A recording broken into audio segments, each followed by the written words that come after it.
Mm. Oh, Your Majesty. How's it going, Marie?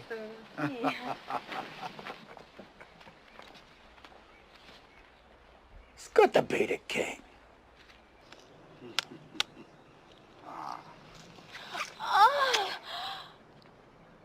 It's good to be the king. Majesty.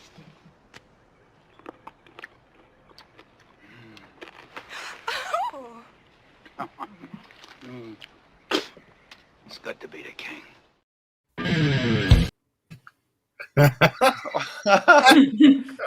Wow, what did I even- just watch? You never seen History of the World? No, I haven't. Oh, that's a Okay. classic. All It'll right, be we're on gonna my have to do a list. watch party then. Definitely. Yes. Oh my God. Yeah, Mel Brooks, one of his best movies. That was hilarious. He goes throughout time, the history of the world, and it's yeah. He does just a whole bunch of funny stuff. It's amazing. Godzilla. Yes, that's right. Mel Brooks is a national treasure. Somebody make sure put him in a bubble suit. We need him around longer. I mean, he's old as shit now, but but we love him. Yeah, there's plenty of great people we love out there too. We got to dig an outlaw in the house as well, man. Yeah. Happy New Year. Happy New Year, everybody. Yeah, I want to say too, yeah, I missed last Sunday again, computer issues. Right now, I have an old PC hooked up. And I'm kind of surprised that it hasn't shit the bed. We had a stream, what was it, on Friday? And I thought I had other problems. I had a whole gray screen. This is what I had going, and I didn't know what it was. And then technical support helped me. Yes. Chris, Yes, we did. We totally helped you. He's like, hit stop camera. Because I go, I think I have OBS. He goes, oh, that could be it. I said, what? He's like, hit stop camera. And I did. And I'm like, oh my God. I thought you were just going for 50 Shades of Vinny. Yeah, that's it. Yep. Boy, like if Monotony was here again, yeah, Chris, he dubbed it. We're gonna have a new stream called 50 Shades of Monotony. Oh my God. But yeah, no, it was gonna be all you know, not one side or the other, but all very gray. Anyway. But yeah, a quick hello to everybody out there. Keely Chow was in here. We got Papa Cotton. What's up, man? Dude, yeah, again, happy New Year to everybody out there. I'm all mishmash tonight. Tina Bojan, she couldn't make it tonight. She's doing some family stuff, but yes, happy New Year. I hope you're gonna have a great night with everybody as well. William Palmieri, dude, yeah, whenever you could pop in, yeah, no problem, dude. I do hope you enjoy the stream. Yeah, we're gonna talk about a few different things today, but I kind of want to be like more on a positive note and kind of talk about the stuff that inspired us as well. It's kind of like my theme for tonight. Whether you're a creator or just, you know, your regular day-to-day stuff, like, you know, what if there's a movie, if there's a show, if there's a comic book, a book you've read, something that kind of gives you like a good boost, like you're like, oh, I felt great that I just read that, or, you know, whatever it is, or something even motivational, you know, and try to change it up a bit, because I'm so sick of all the drama streams all the time and all these fake people. They're doing anything for clickbait, and it's really sad and pathetic. And yeah, it's exhausting too. Well, you know what, Vinny? What inspired me was I walked into a Sears store one time and I seen an impressive lineup of toasters. It inspired me to not only get those toasters, but every refrigerator that they have, and have my way with them at the end of the day. Thank you, Disney, for making my dreams come true. Oh, God. You gotta stop having sex with toasters and feminist robots. Have sex with crazy princesses who start coke off your Hans cock. Oh my God. That would be But quite anyway. the Disney movie. I'm sorry. Something I actually want to watch. Sounds like a new Willow. Oh my. But anyway, let me introduce my panel though too. And again, I said Hans cock. That was his name. So Mama Susan, robots, whoever's listening, don't try to demonetize me, you sons of bitch. Anyway, we got another person in the house. Great, the psychopath. I think that's Nelson. Oh, that's a great show. Squidbillies. I'm sorry. Oh, Master Shake. Hi, everybody. It's Granny. I just took my pills, so I'm ready to go. Awesome. Oh my god. Vinny, you're gonna have to get this granny out of here because I'm pretty sure Granny has a bunch of Splenda in her back pocket, and I can't guarantee something might not happen on this stream. No. I got that yayo dog. That's what all the young kids like. So yeah, that's what I got. Me and Biden were doing lines in the back, but then he started sniffing the kids. And I said, no, you got to be at least 18, you creep. And he said, I don't know what you're talking about. I'm the president. I don't know what the hell's going on here, Vinny, but there's a bunch of slack-jawed bundle of sticks out there. Okay. Already, not even 6 minutes in. First one of the year. Yep. And these fine right. gentlemen. We're going to start off with Tommy, the Guinea Pig Collective. How you doing, brother? I'm hanging in there. We're nibbling along. You probably wonder what's going on. It's assimilation, people. You may not have realized it, but over the Christmas vacation that you might have had right there, we placed assimilation circuits in your head, and it compels you to come to our channel and have some fun. You talk about inspiring things. There's a lot of inspiring stuff that we have from our childhood, and it's one of the things I know you and I always talk about, Vinny. Mm-hmm. It's one of those things you can go back into a moment of time when you look at a show or a franchise that you love so much, and it's one of the reasons that I love a lot of these certain franchises that I grew up on. Transformers has always been my big thing from the days of Microchange and Diaclone to when it was rebranded by Hasbro when they went over to that Tokyo Toy Fair in '83. And they actually wound up partnering up with the car and created the Transformers with the help of Marvel that wrote all those bios and everything that made the whole story happen. Jim Shooter and Bob Budiansky, when they created that, there was something that was capturable in that moment that could never really happen again. And those are the type of things when I see some of these companies doing it right, it takes me back to that time where I wind up picking up another older Transformer that I managed to get lucky to find on the internet. So those are the positive notes for me, being able to revisit that, not only in reacquiring the old stuff that may have been lost due to theft or some other horrible thing that happened to them, but also seeing some of these companies when they do pay attention to that old stuff and they put out new items for you to purchase or merchandise, toys, whatever it is, that reminds you of that moment in time. Because it might have been with your parents, it might have been with a brother or a sister, it might have been with family members that are no longer around with you, but you have that little thing. It could have been a movie. You could have been sitting down watching A Christmas Story with your whole family, and most of your family's gone, and it might remind you dearly of them, and it'll bring you back to that moment of time. So you talk about things that inspire me and make me happy. It's moments like that when people reconnect with things from their childhood and they realize, you know what? Growing up doesn't mean that you have to get rid of everything that made you growing up over all those years. Mm-hmm. Yeah, man. No, that is a fair point too on all that stuff because there's so many things that it makes up our history, our backgrounds, and like you said, it could be anything. It could be something that you did have a great time with a family member who's not around anymore. With some of these things, and it's cool. It's cool to have these things around. It makes you think in a better way again too. And that is definitely part of it. And we'll get more into it for sure. But hell yeah, man, Tommy, thank you for being here tonight, brother. Oh, always, man. And as Forrest Gump said, that's all I got to say about that. Nice. we also got super fan Adam Shawhan in the house. He was first one in here tonight. Because I keep forgetting to hit enter whenever I drop these links sometimes, and he's been waiting on a couple of my streams. I'm like, oh shit, it didn't go through again. But I even put in the chat too. I go, well, Vinny forgot to hit the enter button again. You know what it is sometimes too. I'll hit it and it just won't sink in for some stupid reason. I've done this a bunch of times because and they still haven't fixed this stuff. It drives me crazy. But hey, I'm happy that you're here, man. I'm happy to be here. Frank's here. Of course, Frank Cox says hello to all you humans and happy human year. Yeah. Hey, get Frank Cox under control, Adam. I know. He knows that his buddies, the Guinea Pig Collective, are here, dude. He's so excited. You're right.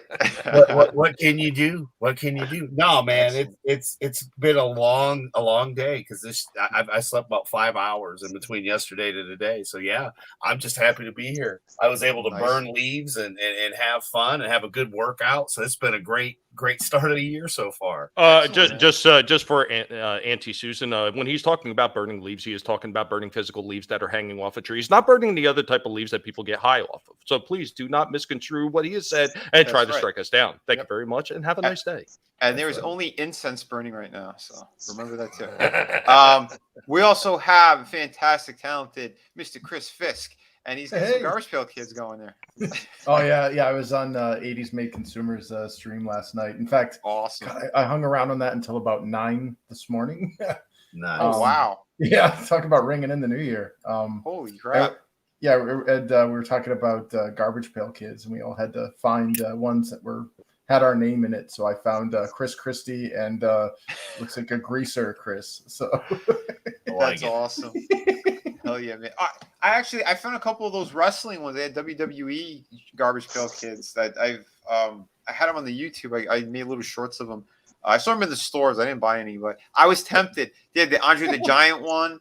They had what's his face? Macho Man. Yep. Yeah. I couldn't find the Stone Cold one, but I saw them in the back of the box. What? Yeah. Well, I remember I was telling you about the ones that they had for Stranger Things as well. Yeah. I don't. You never did see those ones, did you?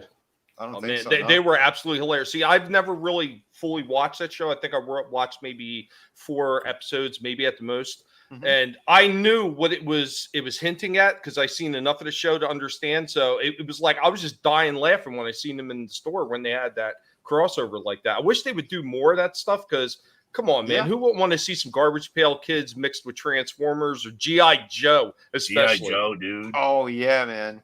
That's like a missed opportunity. That's like the same thing. Like as a kid, I always wanted to see a He-Man crossover with like Thundercats, and it never happened. Oh yeah.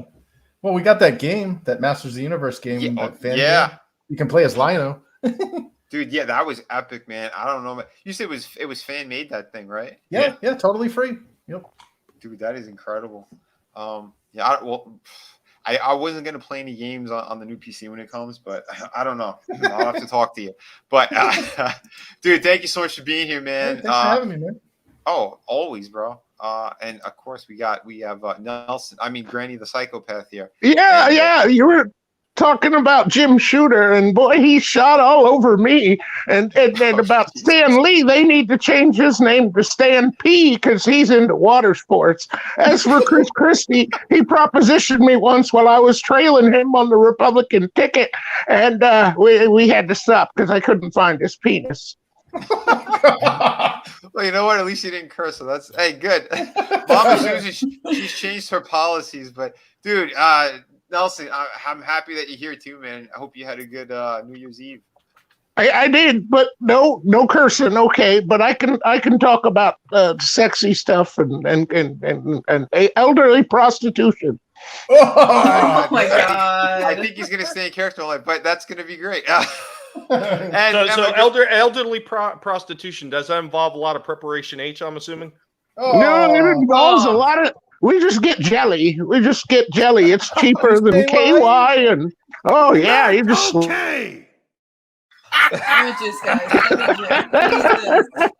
Jesus. And we do have a lady on panel, so thank you, gentlemen. Araceli is here. She's a white nipple. There's no there's no image. Well, hello there. Yeah, I like white nipples. Oh my god. Hi guys. How are you doing today? I'm doing fantastic. Got just a lot of energy in the room that's just positive. So, can't complain. That's right. That's what it's about. It's about good energy. Do me a favor, Vinny. I have to do this because I am a little high. Put her back full for a second. Okay. Oh God. All right. So, like you see where we're calling it the nipple, but how it actually looks like there's a little person there. Yeah. Like it's a spaceship, or it could be that's a piercing. I was about to say it looks like a piercing. Like I got a nipple piercing. God damn it, Adam, you boomered it. But see, she even said, "Look, I have a piercing. I didn't boomer it." Hey, I'm living in the West Coast, guys. So like piercings and all that, tattoos, that's just part of the deal. So I feel like it's the most fitting image ever. Yeah, there's I know a good number of people over there, and it is kind of crazy, that whole scene. It's almost like underground, but yeah, they're I don't know, they're very. It's not free. even underground. It's very it's just interesting. It's very it's certainly a culture shock since I'm from Texas. But like it's a very different vibe. Almost everyone and their mother has a tattoo or some sort of piercing or body modification. Yep. And it's just kind of part of the tribe over here. It's Welcome not to the kind of blue my states. deal. So I'm just like, I You know what's sad is when you return to Texas and that purple state turns blue. Like a cancer, it spreads from Austin. Well, see that and that's why we always got to walk around with a big gun. I've heard police work is dangerous. It is. That's why I carry a big gun. Aren't you afraid it might go off accidentally? I used to have that problem. And what did you do about it? I just think about baseball. Okay, I'm going to tell you right now, the best safety on a gun is just not putting your finger around the trigger, guys. That's it. Trigger discipline. Yeah. Are we gonna? Are we? Alex Baldwin did? You mean? I was about to say. Splenda? It sounds like we're invoking some more Alec Baldwin. You son of a bitch! I know where every last one of you live right now. The Splenda overlords have told me everything that I need to know. I can't guarantee that every round is going to be safe, so you best watch yourselves. Hey, Alec, next time you're fighting with your Guatemalan wife, hit me up again. I'm down to come over and help you ease your burdens. Oh, Jesus. I'll hit you up one more time with a larger caliber. Menage a calamari. Oh my God! And for everybody out there, welcome to the party. Party! I'm nice. Move it, dick face. Yeah. I was telling you, we got to do a watch party one day on that. Wise Guys. It's an old movie, but it's hilarious. There's a number of great things out there. And I do have more history of the world on here as well. I mean, yeah, Araceli, you didn't see this. I mean, you got to watch that movie at some point. But Dom DeLuise is fantastic in it as well. I think I played this last time you were here too.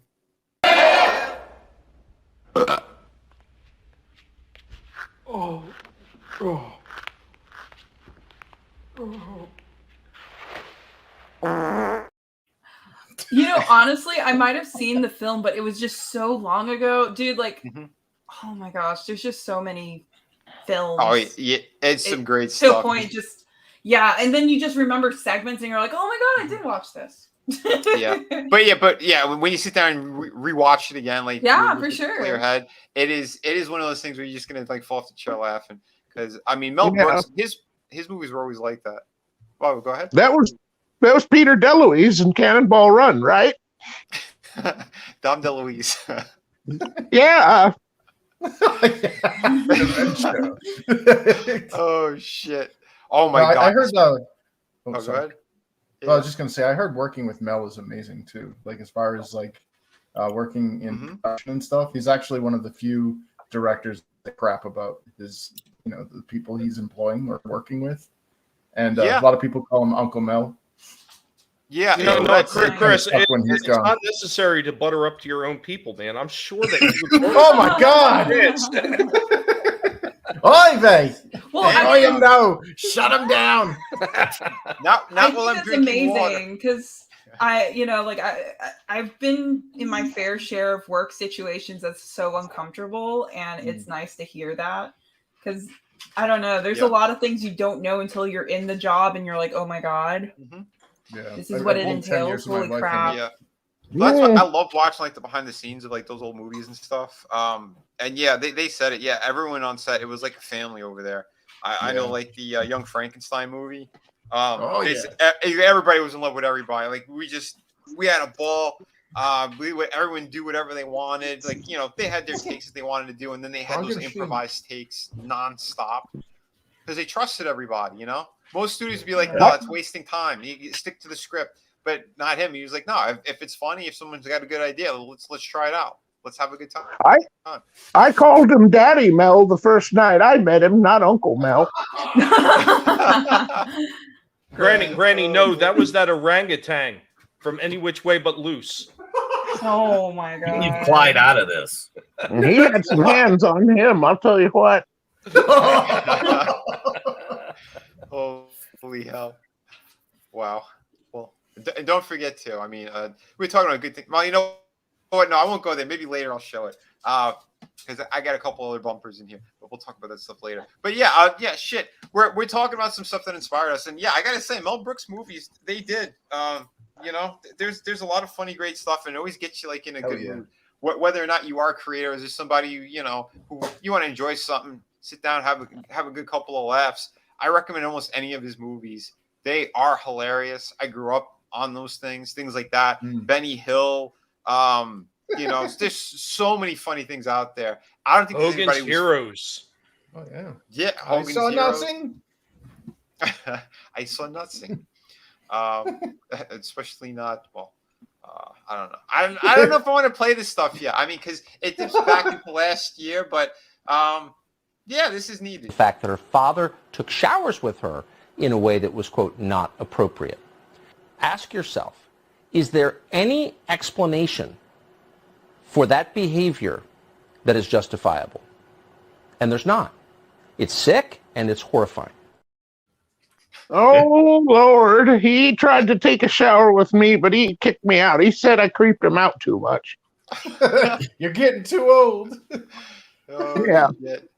But, you know, we're going to swing around. We're going to have a good time, just like Conan.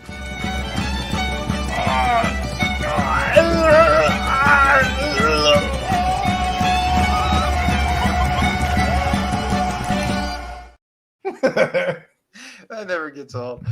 And Draven's not here, but usually I play this for him when he is here because he loves it so much. I'm kind of retarded.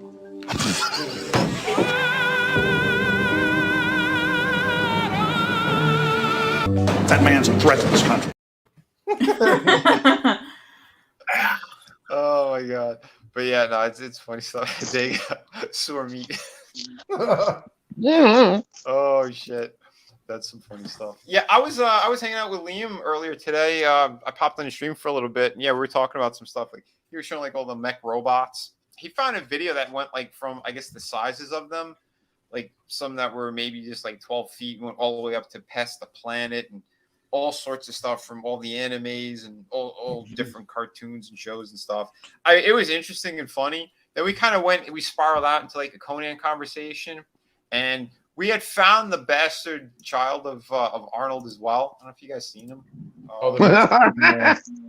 The Mexican kid. Yeah. No, Mr. Arnold, no. Yeah. Which is kind of hilarious too, because he's like, "Oh yeah, I think they're still making the Conan movie," and I said, "No, they're not." And he went, Yeah. "Oh no, I thought that they were." I'm like, "No, it shit the bed again." Hold on, and I said, if anything, they might end up doing like a reboot of Conan again. But the guy who owns the rights, he doesn't play ball with anybody. He wants to do really stupid things. He's made really piss poor decisions and kind of ruined that whole franchise and stuff. So, you know, Vinny, I'm sorry to interrupt you, but you know who they should get to play Conan if they do a new TV show is the guy who played Reacher in that Reacher show last year. Oh yeah. Yeah, that guy. Holy crap. He's a big slab of beef. That's funny stuff. But yeah, here's it's funny because he looks more like Arnold than any of Arnold's legit kids. I know. Yeah. Which kind of starts calling into question what Maria Shriver was really doing. Right. Which I mean, this is funny, and yeah, he wants to go in the footsteps of his father as well. He's doing bodybuilding. He's getting into acting. Man. So if anything, they'll probably end up casting him at some point. But he's He'll be like a tall goofier, Mexican. Yeah, he's like a goofier version of him though. But I mean, he's getting the size. He's 6'2", so he's almost like Arnold at his prime. I think Arnold was like 6'1", and he shrunk. But well, he was 6'4". No, he wasn't 6'4". He wasn't. They lied. No, he used to wear lifts. He was never 6'4". Oh Jesus! He did the Shatner. Yeah, he was like 6'1", and that's like pushing it. But all the damage he did to his body, it compressed his spine, and I think he's maybe 5'10" now. He's something like that. Yeah, Arnold did not retain any of his height I'll tell you that much. I know. I mean, steroids, dude. Yeah. Like, Oh yeah, that guy's been on he juice jacked since up his 20s. to the max. There's no Yeah. way you're gonna get that big. Mhm. I mean, I No. powerlift and stuff, and dude, the struggle's real. It takes years before you get like to that level, and even Yep. then, a lot of them are juicing up. Like, it's not. Oh, of course. I think they all are at that point. Yeah. You know, like Oh yeah. you can But see back what a then- natural physique looks like, and it's Yeah, not back- like that. Back Yeah. then, because they didn't know like truly what the abuse of those steroids and stuff did. They used to do it with the doctors. The doctors would approve it, and they Yeah. would give them all that stuff. That's Yeah. why Stick him Arnold. right in the butt cheek. Yeah, Yep, right. Yeah. So, I'm it's the guilty nuts. party, though, that compressed his spine, though. Back in the 80s, I put him in the Caribbean lawn chair, and he couldn't handle it. that's hilarious. So Yeah, the- no, it's. Oh, sorry. Yeah, no, there's his mom, and that's him as a kid. It's like he's got blonde hair. It's like, how my did that God. happen? And then as he was getting older, he kept getting more features of Arnold. And then Maria Shriver was like, It's like that scene in the Be Myself and I Read. Oh. Those kids' dicks are bigger Oh. than these sausages. Oh, I actually just Oh. watched that recently again. It's great. He didn't Yes. get his mother's tits, though. She's got the big yabbas. Holy hell! But yeah, so I mean, I'm sorry, Arnold looks horrible now. Well, I wouldn't he's not- want to. I wouldn't want to see a King Conan movie at this point. Well, he's what happens after a lifetime of steroid abuse. You know, he's lucky yeah. to be alive, to be honest. Yeah. Yeah, he had like his heart valve was replaced, I think, twice. Like he Oh went my through God. a bunch of Holy Oh. crap. He's- Well, I mean, He That said makes recently, even like, he's even told people, doing the things the way that he did, like he regrets it. He's like, Wow. don't do it. Yeah, And don't drink that juice, Billy. Mm. you know what I think? The less Really? you do to your body, the better. I mean, Yeah. obviously work out and stuff. Just be Mhm. conscientious of how you're doing it, and because like ultimately, you're gonna deteriorate over time, but you also need to continuously like work out and stuff, or else you lose your health that way too. It's like you're damned if you do, damned if you don't. But Yep. right. it's just like think of longevity. I mean, obviously, I'm very like proactive in that. But it's just kind of like. Yeah, seeing how Arnold deteriorated over time and seeing how bad he looks now, because he's 75. I actually Googled to see Yeah. information, and it's nuts to think he already replaces that heart valve twice, and he's like Yeah, obviously in well- pain and shit. So Well, of course. I mean, same thing like those wrestlers. I mean, a lot of us like we watch those. Yeah, they're all dead. All the ones from the streams. 80s. Most of them are because it's the abuse of, again, the steroids, the drinking, the cocaine. All I was that about to stuff say they did. cocaine. Oh, All the yeah. cocaine. The granny prostitute. There is no way. I watched some of the wrestling, and I'm like, dude, you're so tripped out on drugs. Like I see it Oh on my the God, streets. yeah. I know, and their bulging eye sockets. Like holy crap. Yeah, and again, Oh, uh, like the white nipple saying, the steroid abuse. One of the signs of that is that your nipples are like pointing to the ground. So if you Yeah. see anyone who is like pretty damn jacked and like their nipples are like completely pointing to the ground, yeah, that's Well, a they- giveaway. They also get gyno. Like, what was that one wrestler we saw? He had to get the surgery to get the breast tissue removed Oh, from his boobs because it wasn't just one. It wasn't just one. What do you call it? The Rock did it 3 times. You Oh got my that? God! What? You can see the scar. Yeah, on if you're his growing women's breast tissue because you're Yep. taking something synthetic, you're probably doing something wrong. Well, that's Yeah. that's one of the reasons. That's one of the reasons why he has that full tattoo all over that pec, because that Really, one to got a hide little the bit. scars? Yeah, that one got botched, and he had to cover it up with more tattoos. That's Oh my when Finally, he did that. the Mantis has come back to Miami. Well, I mean, I don't know if you guys have seen this. This is one of those times Arnold he worked out too hard with Sly.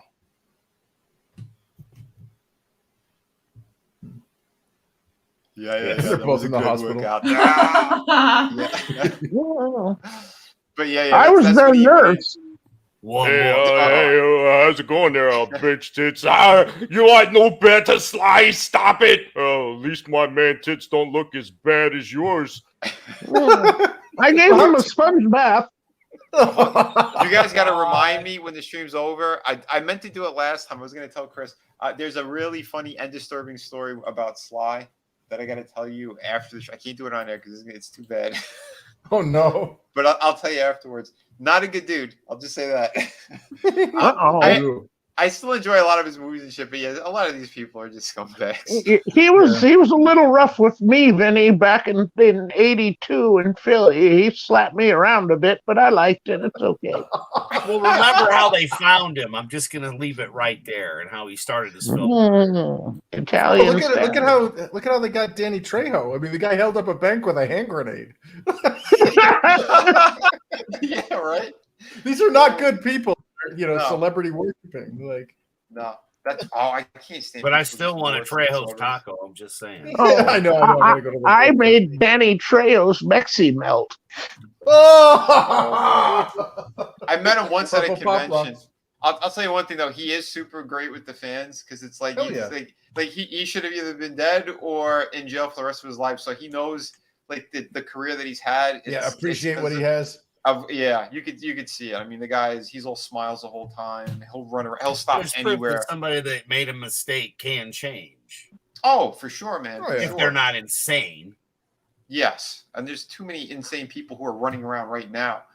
Did you guys see that Badass movie? That first one was actually pretty good. They say that was based on a true story, and it turned out to be a complete lie.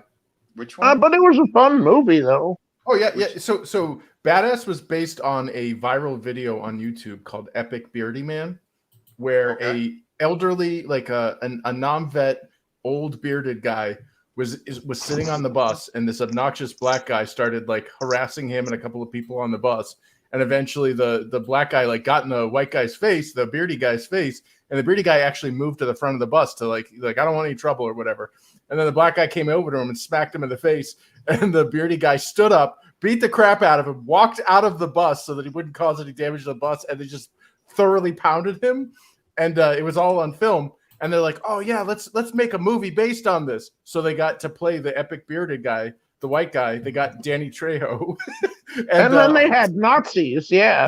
They replaced the obnoxious black guy with a bunch of white Nazi or Yahtzees. Sorry. Oh, that's so it ridiculous. is a film. This is a fact. I mean, I'm just saying. To be. Excuse me. Pardon me. Excuse me. Oh, we got Mel Brooks. Come on, you should have known that one. That's your boy, Chris. Right? Oh, jeez. Oh, what do you mean, you people? We got manliest motivation in the house as well, man. How you doing? We got zombie box reviews.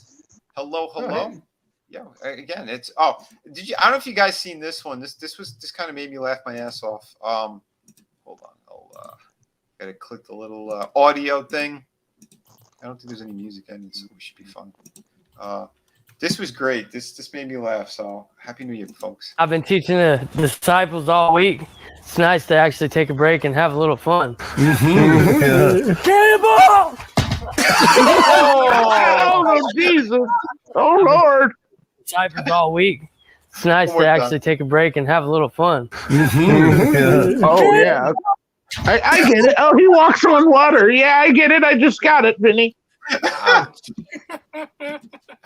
Oh, jeez. Sometimes you gotta love Twitter. How did he ever take a bath when he was alive? The water just wouldn't let him in.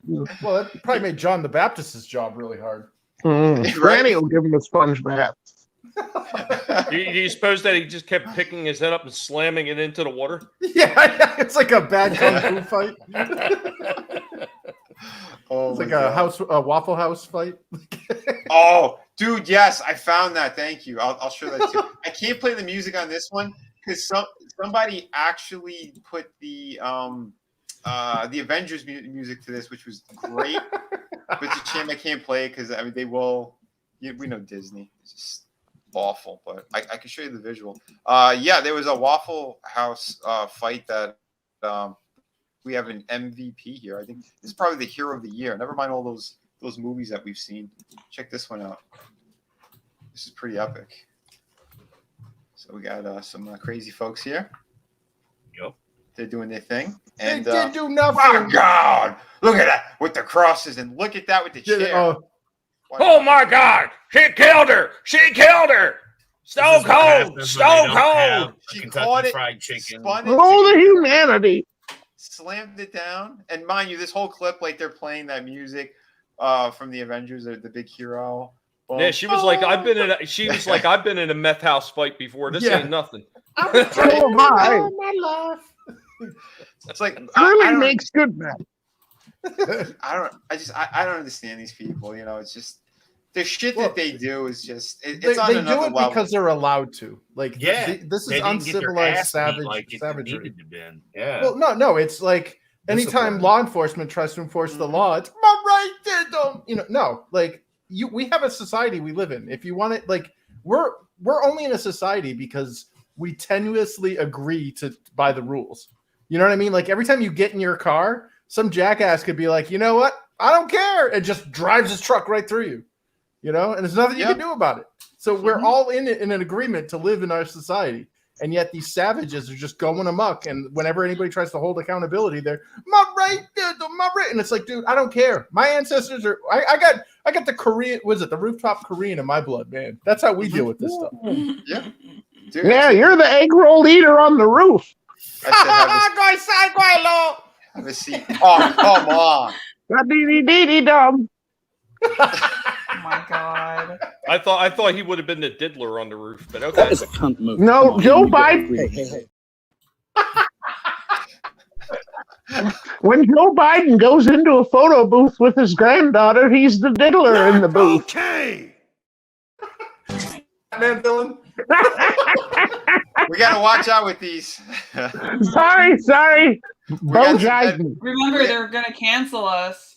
Yeah, they got headhunters out there now. It's that darn So Bo silly. Jiden. I'm telling you, that Bo Bo Jiden. Jiden, yeah. Yeah, Bo Jiden. Okay. Billy. Yeah. Where's your mom? Drink your juice. Chris, I got your comics, but the Amazon didn't put them in a waterproof pack, so they got a little warped, and I'm trying to flatten them with some heavy books. Oh, son of a bitch! Really? Geez. Yeah. Oh, dude, Amazon sucked. I got Doc's last book. It's all warped and shit. Oh because my god! They take it and put it in a box. They put the book in the box and then put a little bubble wrap on top of it and then ship it.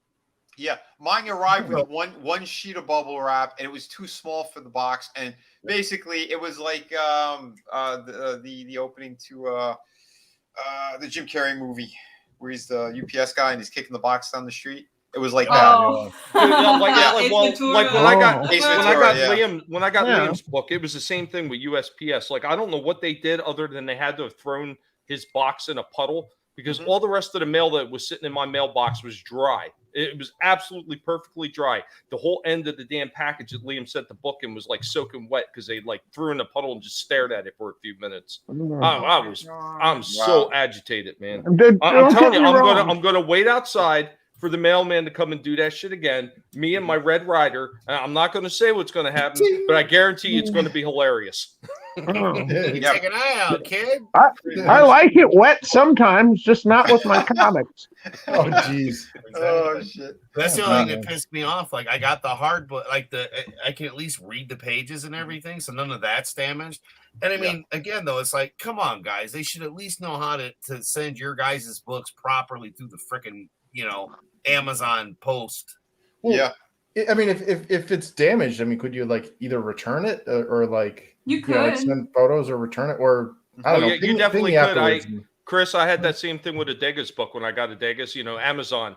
The way they packaged it in a box that was too small, number one, so the edges of the books were up against the damn box sides. So by the time I got it, it was crushed up. So I just took pictures and I sent it to Amazon. Yeah, you're taking this back and you're going to give me a better copy. And they did. They didn't have a choice, because I was not going to take no for an answer. I keep telling these people I'm disabled. I got nothing better to do than to sit there and go back and forth with you people on the internet all day long. So if you want a headache, distribution centers. I think the Florida distribution centers messed up. That you helped them with, Chris, that one showed up fine because it came with other stuff, so it was in between stuff. Well, the first yeah, that one. The one I sent you. Shape, but this one it just kind of bowed a little. But I've got it in between stuff, kind of trying to crush it. That's what I'm doing. Yeah, well, like when I shipped it through my crowdfunding campaign, like I shipped that thing for battle ready. I mean, that thing was bubble wrapped inside of a box, inside of bubble wrap, inside of Mylar. I know. Yeah. No, but Walton got the last 5, and I couldn't get one, and I had the money that day. So when I meet him, I'm going to kick him in his little gnome berries. But on a better note, too, we have I'm Not Creative 22. He is creative. He said that he finished chapter 2 on the book that he's writing. That's awesome. Congrats, man. Yeah, very nice. Very nice. Yeah, man. And I'm not even going to correct Granny. I'm going to go ahead and let her think it was Walt because I'm not getting kicked in the nuts. Oh, no. Yep. Truth, yeah, exactly. About Christmas campaign.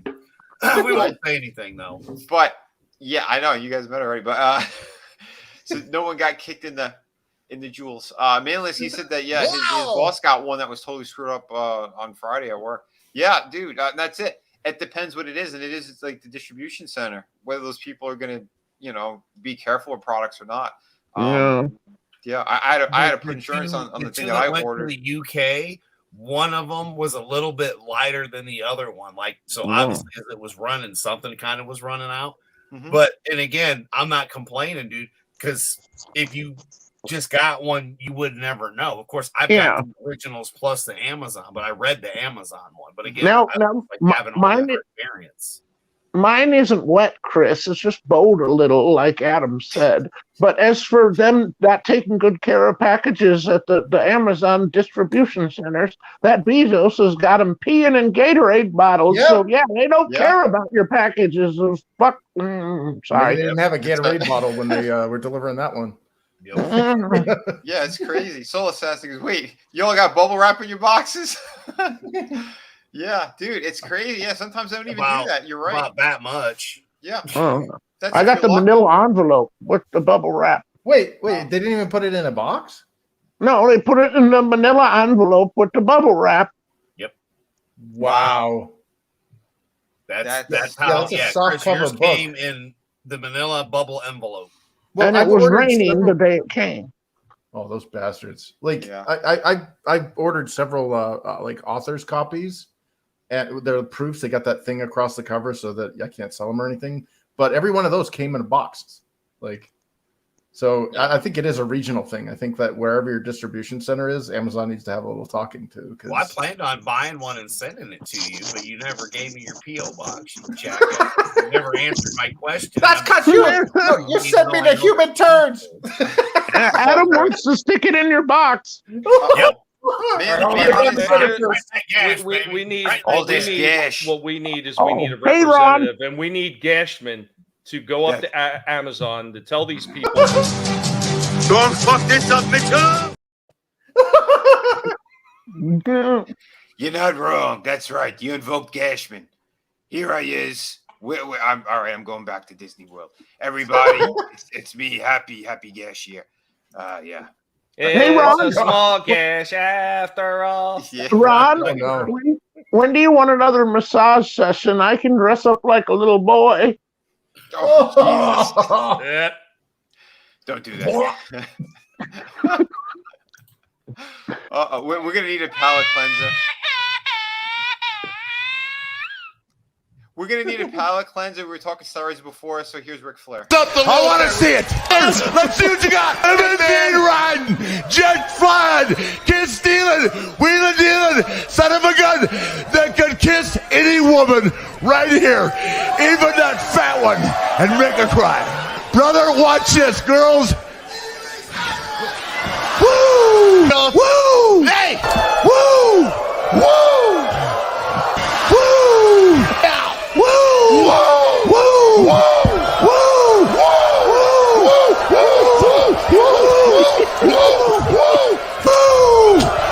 Woo! It's the damnedest thing I've ever seen. Oh, he wooed himself to death. Yeah, I don't know how that man is still alive. I watched the documentary on him, and oh my god, this guy cheated death so many times. It's not even, well, it is funny, but it's crazy. Hold on. Yeah, the way to upload these, if you are on StreamYard, go to brand, go down to video clip, and then you could pull them in over there. There's add video clip.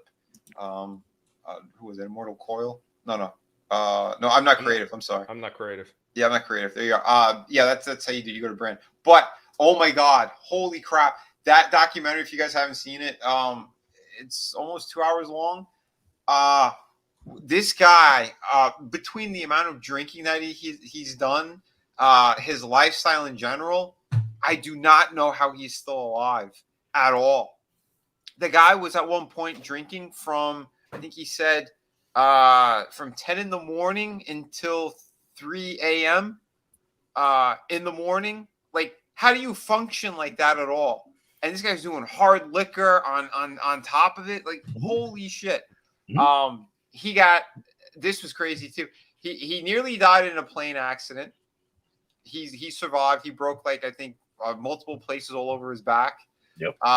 He got out of that alive. Other people perished. He was when he was walking to his limo or something, and he had his umbrella open. He was carrying one of his fancy robes. He had his briefcase in his hand as well. And out of nowhere, he saw a flash of light. His umbrella flew out of his hand 50 feet in the air. Went, what the hell just happened? Apparently, he was walking. It got struck. His umbrella got struck by lightning. And the guy who was standing behind them, it shot him right in the eye and killed him. And this man, nothing happened to him. Like, he walked away just fine. Like, I don't know what angels or demons he has on his shoulder, but, like, he survived everything. Because he's the nature boy Ric Flair, son. Well, he had the lightning rod in his hand. The holder of the lightning rod isn't the one that gets nuked. It's whoever is the closest to be grounded or not. Apparently. Oh my God, dude! This guy, like, cheated death so many times, and then, like, he had sepsis. He had so many different things all at once. Like, his lungs collapsed on him. This was what was it, 2018, 2019? And he had like maybe a 15% chance of living. They had to open him up. They had to clean out his organs. He has, like, from his sternum all the way down past his belly button, he was cut open, and then three different ways. Three different ways across his gut. And it's like, what the hell? And he was detoxing while he was in the hospital. He was in a coma for like close to a month. Hulk Hogan went there, was holding his hand at one point, and he woke up and he was speaking gibberish and stuff. But when he saw Hogan, the first thing that came out of his mouth, could you guess what it was? Woo! No, it was, Hogan, go run down and get me a 6-pack. Are you insane? I'll tell you what, you give me a kilo of Colombian marching powder, 5 jars of jelly in 6 hours with Ric Flair. I'll give him a heart attack he won't walk back from. I figured when you would wake up with Hogan, because, like, if you know you're okay, that's when you get that sumbitch back through all those decades of bullshit that you guys have been through and be like, did you win the match? It's 1982, right? Yeah, dude. Like you see all those Hollywood movies where somebody comes out of a coma and they're like, you know how you were saying that Rick was speaking gibberish and stuff.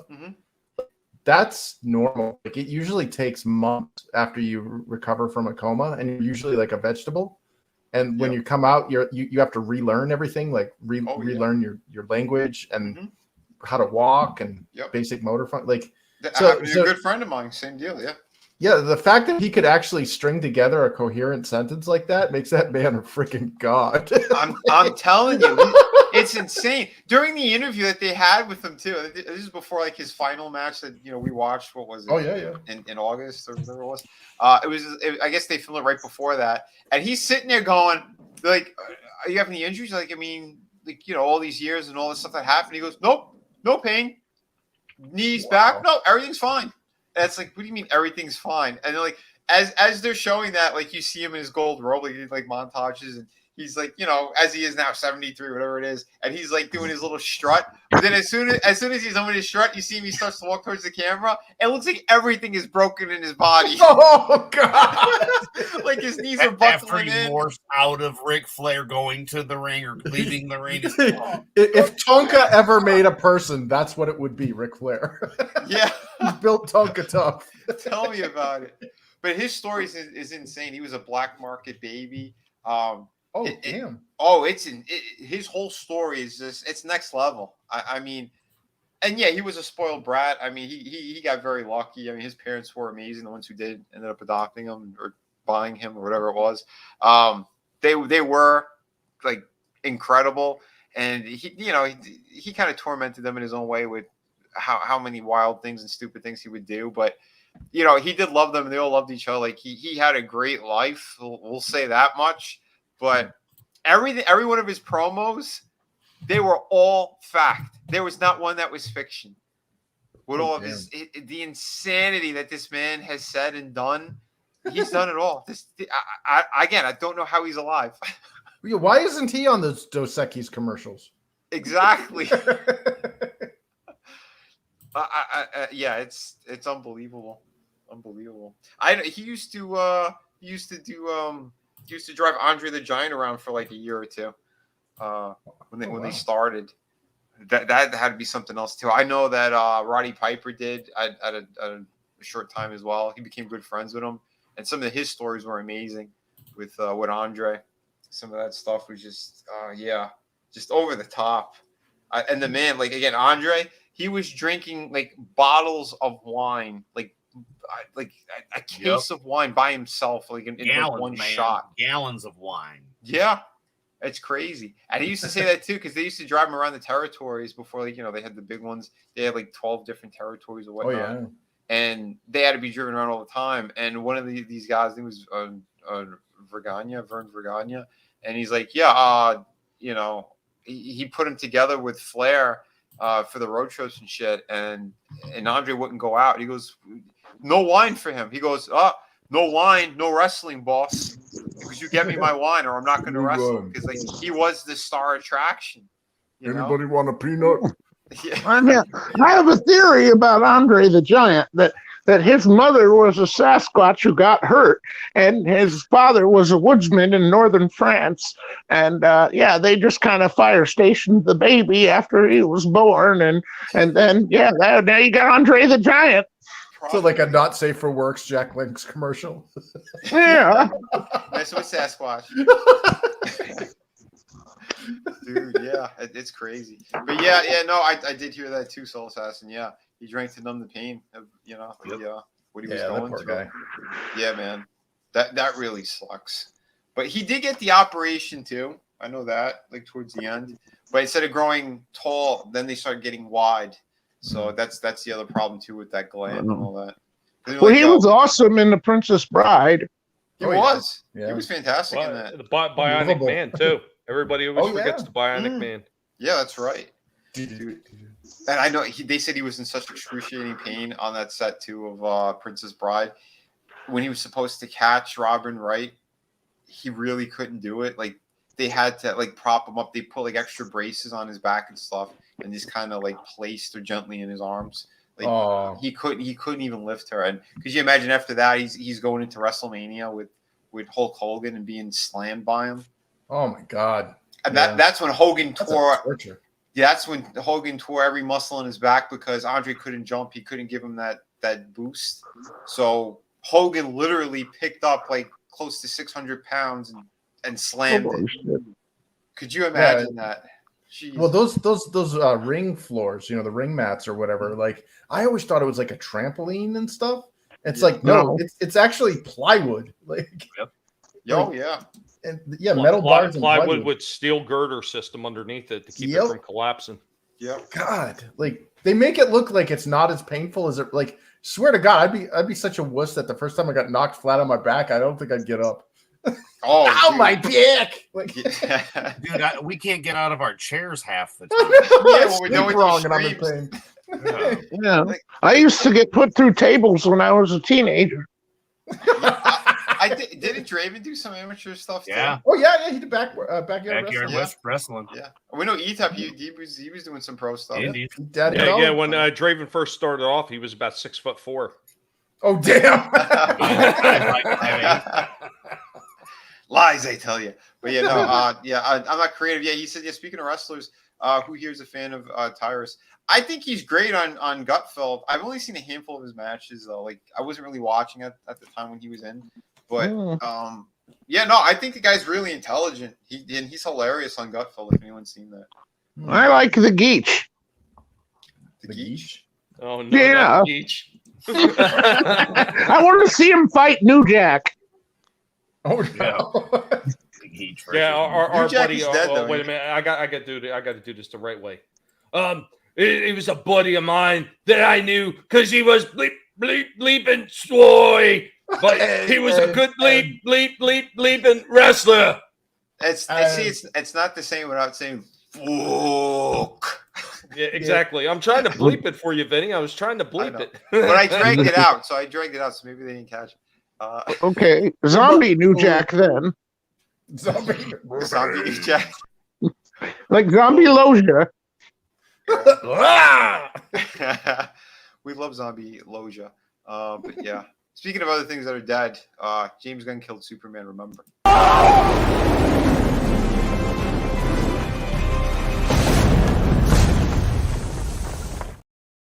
That seems about right.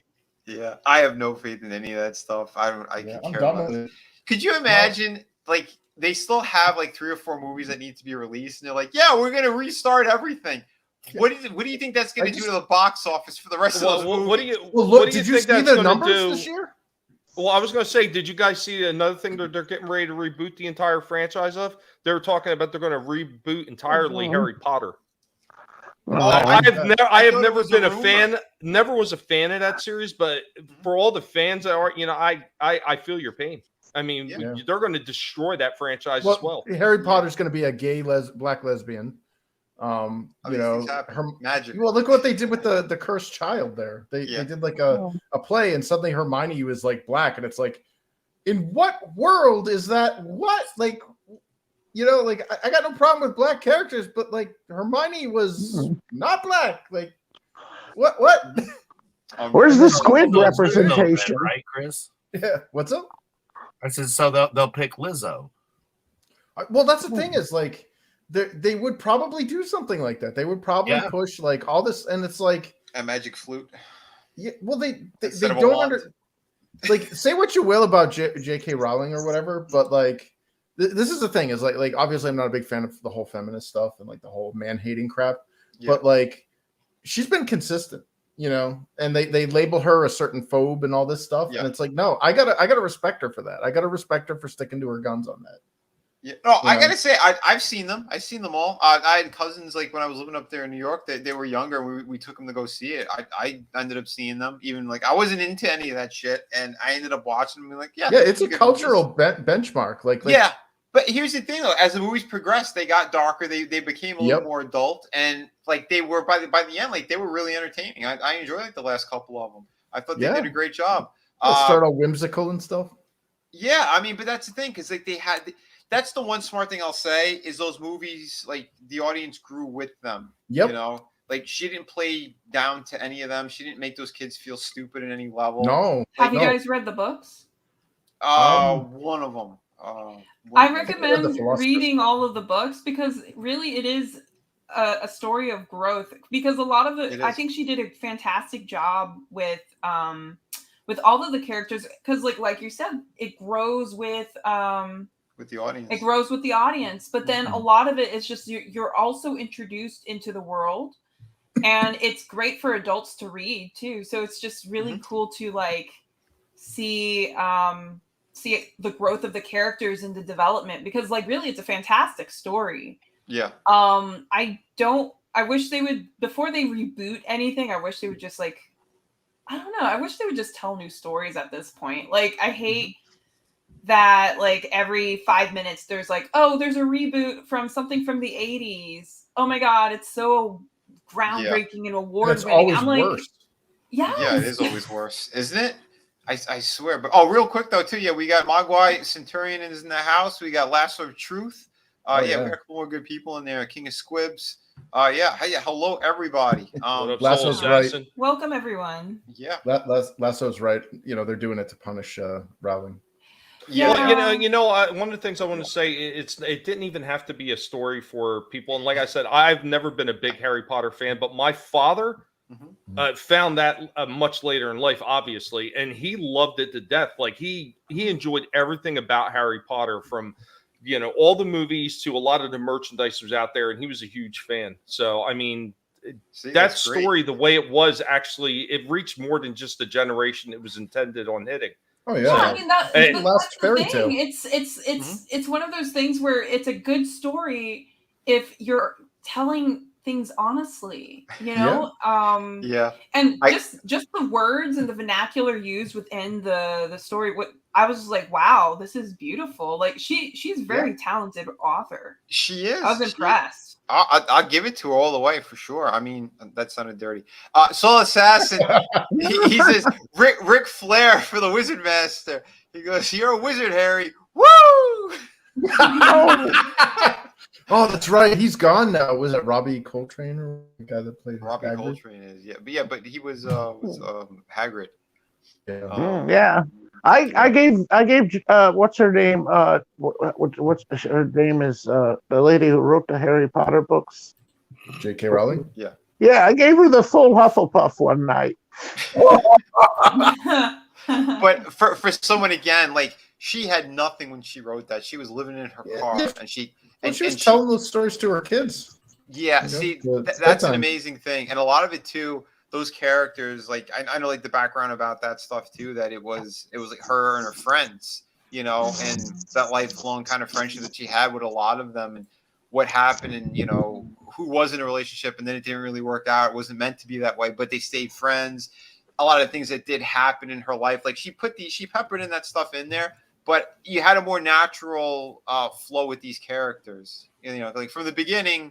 That someone was going to be together with somebody else, but then like where they ended up going with it, and they went to like the teenage years, and and she did good twists and turns where they needed to be. But then you had those other characters too, like Sirius Black. I thought was a fantastic character. Oh yeah, like the Prisoner of Azkaban. Yeah, man, that was some great stuff. And what's his name? Gary Oldman, when he played him. Yeah. Holy crap. Dude, that guy is still, I think he's one of the best actors of our generation. There is no bad Gary Oldman performances. No. And I'm sorry, he was the perfect Commissioner Gordon. You know what? I will stand by this one. I think one role he played better than all the rest. Sid Vicious. Oh yeah. Sid Nancy. Yeah. Holy crap! I forgot about that. And True Romance, he played a Negro pimp with dreadlocks. Yeah, he did. He did. Dude, I'm telling you, the guy was fantastic, man. Wasn't he in Leon the Professional too? Yeah. Yeah. He played the crooked cop. He's like, everyone. What's up, Pale Rider? Hey, Pale Rider. Yeah, man. What's up, Ryder? Oh, and one thing real quick. Mogwai was talking about. He said, "I wonder what direction the story will Cavill use for 40,000." I'm kind of interested to see that myself. Somebody who was a fan of the franchise for a while. I mean, I never got into the collecting the figures and painting them and stuff like that, but I enjoyed the series for what it was. I want to be optimistic, but I'm sorry. Modernity has taught me not to be. Like it's gonna get hijacked.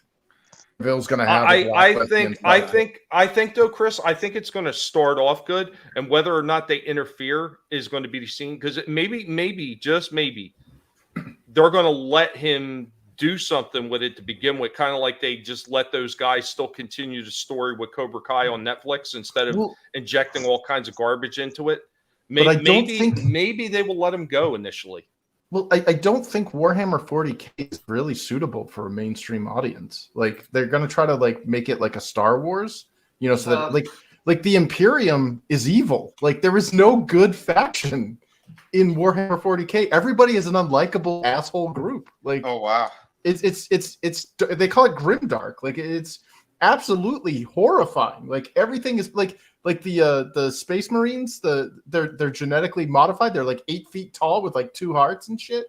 and they're like basically like nobody's allowed to have sex anymore. There's no like human relationships because like it's all in the service of the emperor or whatever, and it's really messed up. Like like science has taken over society, and there's no good guys. Like nobody is good. Like wow. Yeah, See, I didn't know too much about it. I almost did work with that company, and I was about to like deep dive into all that stuff because they were starting to send like reference and stuff, but it kind of like it fell through. So I'm like, I don't really need to get into this then. But but from what I did see though, because there were a lot of sketches and things they were sending, I mean, it's a massive, massive world. Dude, it's like 50 years old. Yeah, it's insane. You know, My brother used to be in that. Yeah.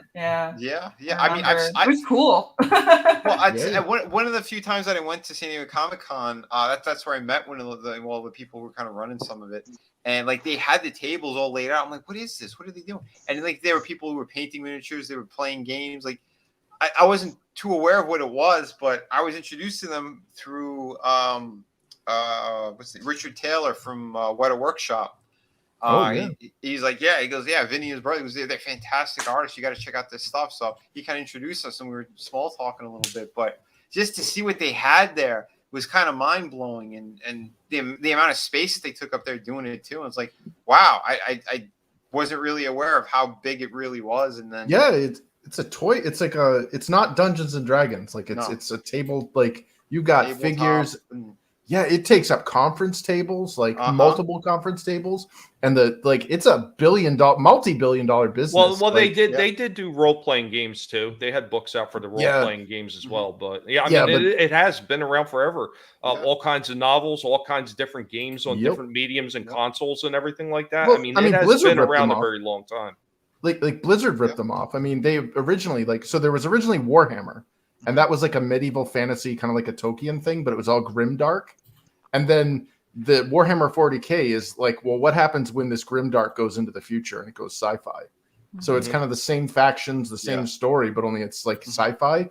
And that's basically what Blizzard did is they saw Warhammer and they're like, hey, we can make a strategy game out of this. And Games Workshop pulled out and they're like, oh, well, screw it. We'll make our own stuff. And they made Warcraft. And then they're like, well, Warhammer 40K is so badass. Let's make StarCraft. Same thing. Yeah. Well, real quick though, too. I'm not creative. Yeah. Have a good night and Happy New Year. Yeah. Happy Take New care, Year, man. Oh yeah. Right. And Godzillion was saying too. He goes, because there's so much lore with the 40K. He goes, they're gonna be forced to water it down. You're right. They're gonna do something cheaper with it, but I don't know like how much Cavill could. He could save it. I know he's one of the top producers for it as well. I mean, he signed a really big deal. But again, like Chris was saying, I mean, there's too much there. They're going to do something, especially that it's Amazon. Oh yeah. Not only that, but like just the world and the universe. Like they're going to try to make Cavill like some hero character or whatever, and he's going to have like a wife and all this. And it's like that never existed. The Imperium doesn't allow that. Like you become a heretic if you start showing those emotions. Like it's detachment.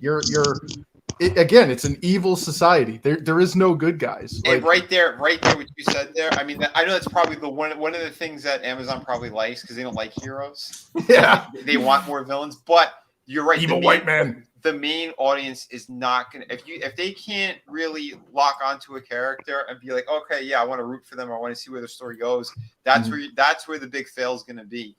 If they can't tell a story with a character that you're really gonna gravitate towards and root for, whether they're good or bad, that's the tricky part. And if you're gonna start off a series like that, where again it's very, very dark, I don't know what they could do. Well, that's the thing is like. To fans of the Warhammer universe, the Warhammer 40K stuff, who are into the lore and know all the nuances and know about the God Emperor and all this stuff, like they can understand the heroics, like the protagonists. They can understand like they're this genetically modified space marine and they're like in this terrible hard life and they're with their brothers in arms and they're facing against insurmountable odds against unspeakable terrors from the chaos realm and all this stuff. And you see all the blood for the blood god or whatever, and more bones for the throne or whatever the hell it is, like all the different gods and all that stuff. But like the mainstream is not gonna latch onto that. they're gonna look at that and go, "What the hell is this?" Well, I don't know about that, Chris. I don't know about that because I mean, if you look at that other series, and I never really cared much for that series either, but that was kind of grim in a lot of way that was presented too. Was Game of Thrones? Yeah, but Game of Thrones had characters you could get, like Eddard Stark. Like he was noble. There's a reason why they started the story with him instead of somebody in the instead of Tyrion Lannister. Like they started with him because they wanted to anchor the audience into a world, and they're like, okay, this guy is clearly good. Like a king. Was it a king has to deliver his own justice? So he's like honorable and all this stuff. It's like okay, and then when they switch POVs over to the Lannisters or whatever, and you're like, wow, these guys are scumbags, but at least the Starks are good. Yeah. And then you were hopeful to see like when are the Starks going to have their day in the sun, and they never do. Right? But they did do a good job at hooking you in with that, and then they went, they veered, and it's like, okay, well, Jon Snow, he's the character we really want to focus on. Like, he's the Boy Scout. Yeah, you could see where there was still hope, and then you want to see Jon save, the family. You want to see them do the right thing. So it was there, and again, sadly, whatever they did with the last season, but And even if the Warhammer 40K show sucks, at least we'll always have its prequel, Event Horizon. Oh damn! I thought that was a Doom prequel. But like that's the thing is like if they are true to the source material, which I highly doubt they will be, the mass appeal will not be there. Like there's a reason why Blizzard warped StarCraft to make it the way they did. They rewrote the story and they made Jim Raynor more of a sympathetic hero and all this stuff. There's a reason for that. It's because they saw what didn't work for the mass appeal and then homogenize it. That's what Blizzard does. They're not original in anything. Blizzard was actually also smart enough to incorporate some of the things from StarCraft into World of Warcraft to kind of blend the two together. Like because when World of Warcraft introduced the Eridar, the Draenei, into their game and into their stories, that was something that was started in StarCraft. It was? Yes. I don't remember. I mean, because the three factions in StarCraft are the only ones I remember: the Protoss, the Zerg, and the humans or the Terrans. But they could have added those. But just the thing that I worry about though is that with Warhammer 40K, if they are accurate to the material and faithful to it, this must be where they sacrifice virgins. Okay. Well, I love that. Sorry, I was trying to find that before when you guys started getting into it. But no. Again, I was about to say, wait, Lasso's not here. They were getting very nerdy, but at the same time, I do want to pivot for a second into that. Chris, okay, so you are essentially you're a fan of this stuff for sure. I want to know more of like what kind of inspired that too, and what inspired your work, because that's part of what the stream is going to be about tonight too. Because I mean, I know you guys are kind of deep diving a little bit, but I want to know, what got you started on this, and kind of how it led into like your own projects and how you wanted to create more. Well, I was a dyslexic, stupid teenager back in the 90s, and I was originally too poor to own all the Dungeons and Dragons books. So I made up my own role-playing game system at the Pelham Public Library where I grew up.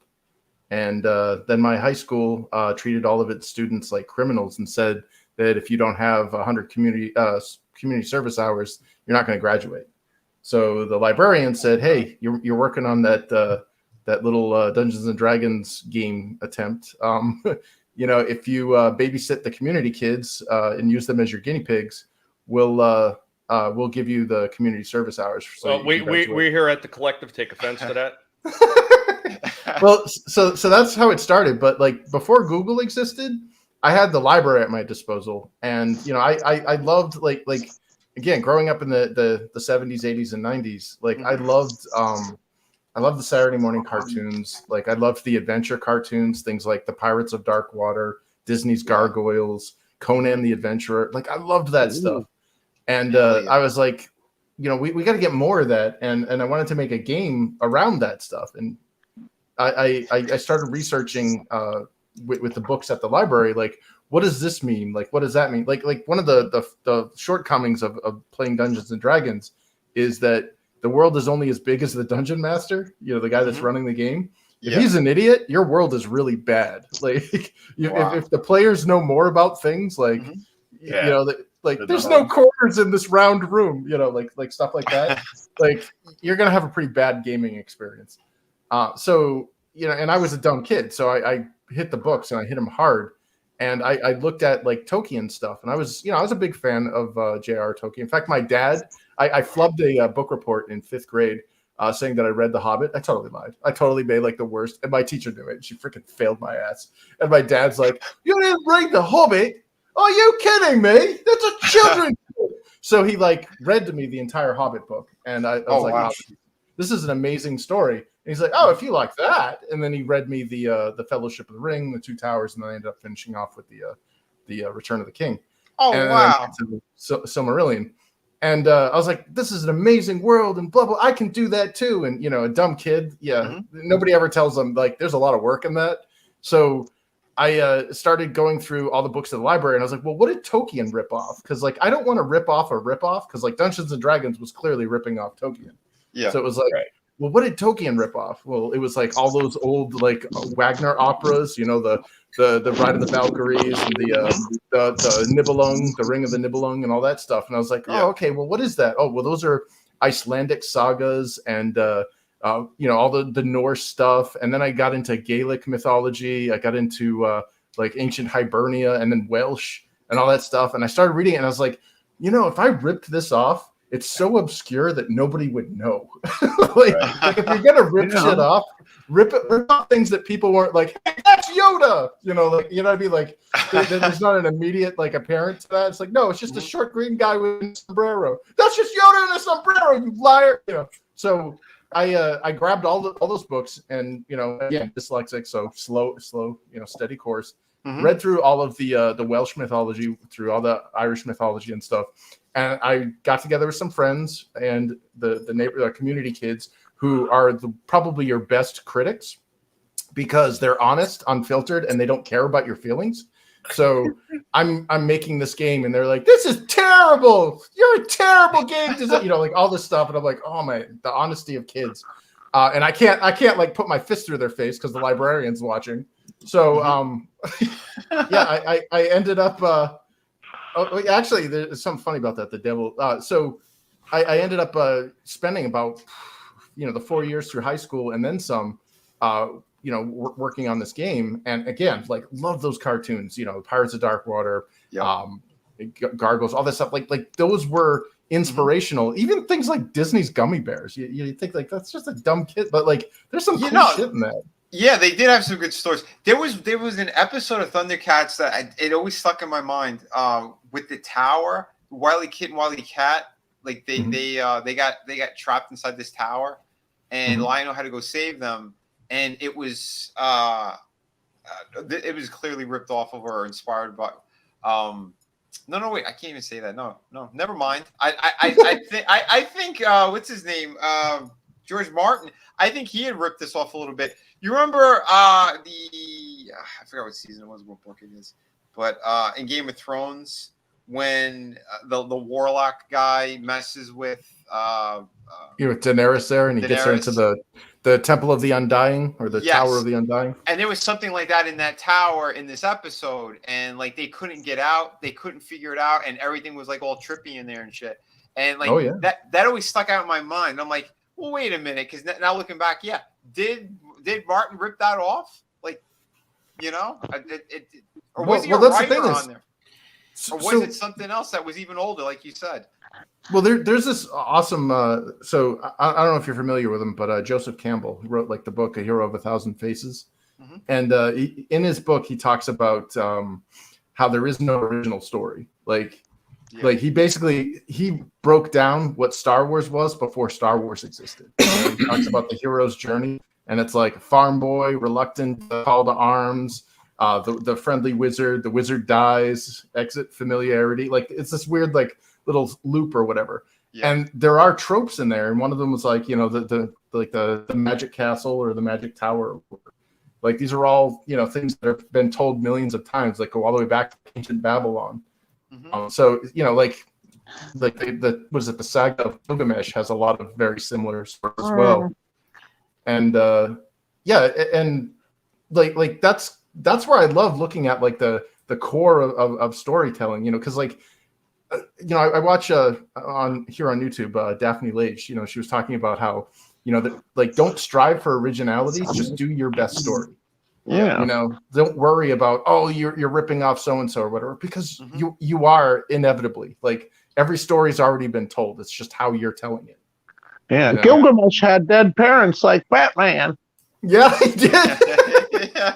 But like here's the thing that bringing up the point about the whole Dungeons and Dragons is the devil thing. So after the Pelham Public Library had to close its doors on the weekends because of a certain politician that allowed us to, you know, ruin the economy, and there was no state funding to keep the doors open on the weekends, the local church, the local Catholic church, actually allowed us to play the game in their rectory. Like, wow. You know, I was like, yeah, that's wait right. a minute.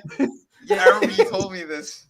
Yeah, and like they were super cool about it, man. Like the St. Patrick's Church in Pelham were like they were like none of that whole satanic panic stuff, and they were invited to watch. It was like, if you have a problem with what we're doing, you know, you're welcome to sit in and watch us, you know. And they're like, well, you're staying out of trouble, you know, you got a bunch of good kids here, nobody's making a mess, nobody's doing anything, and you're also kind of guarding the place because, you know, it's a bingo hall that nobody's using, so you know, nobody's breaking in. Nice. The only harmful thing about D&D is all the Mountain Dew and Cheetos they eat and drink. Facts. Oh my God. Doritos, man. Don't forget the Doritos. Yeah. It's the evil cauldron you get out of that is a toilet, which you leave in there. Hey, man, I remember getting Jolt. Yeah. Jolt. Yeah, extra caffeine. Meth for kids. I remember those little poisonous like they were like what 4 different drinks. There was like it was a purple one, there was an orange one, and I think a blue one. No, they were like 25 cents at like the delis, and it was just like you could see it in this plastic kind of like little tube that it was in, or whatever it was. It was they were small, but yeah, I was like, oh my God, I couldn't imagine what was in there. Yeah, it makes your piss glow in the dark. Yeah, basically, you know, your kidneys are glowing. They drink that purple drink in Wakanda. In that Waffle House we showed before. Not okay. Sorry, Loja. Sorry. No, that was in their cookbook. That was in the Wakanda cookbook. And Oh my! like, Yeah, this is the most racist thing I've ever seen. Disney straight up has a Wakanda cookbook. We saw it on the ETEP stream. We pulled it up. They had the pages. Chilled watermelon soup. It was one of the things in their cookbook. I'm like, could you be more racist? Like these people, unbelievable. But, you know, I can't believe that Disney didn't get sued by Church's Chicken by putting all their secrets in that book. Right? No. And the majority of the people, if they actually bought that book and cooked those recipes, would be just like Mario right now. It's me, Mario Kartitis. Oh no.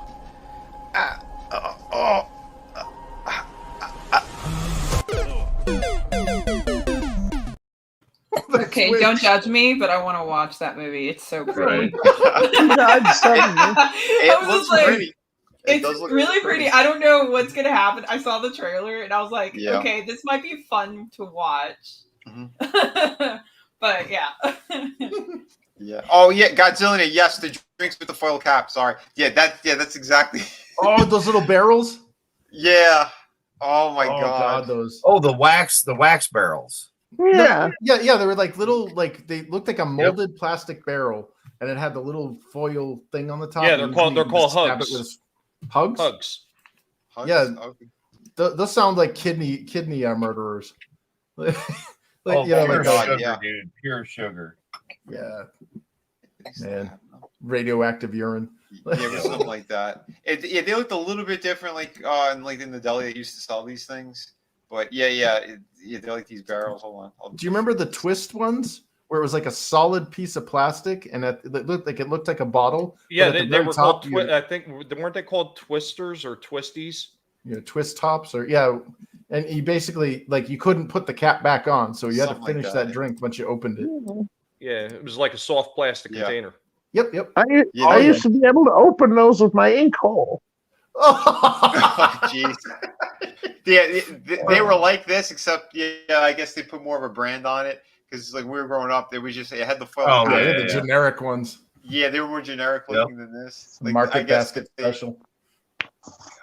Yeah. Well, you know, they imagine. still sell these things. Like if you go to like those dollar stores and places like that, they still sell these hug like drinks, but they're under different names. Walmart and stuff. still has them, bro. I mean, they did.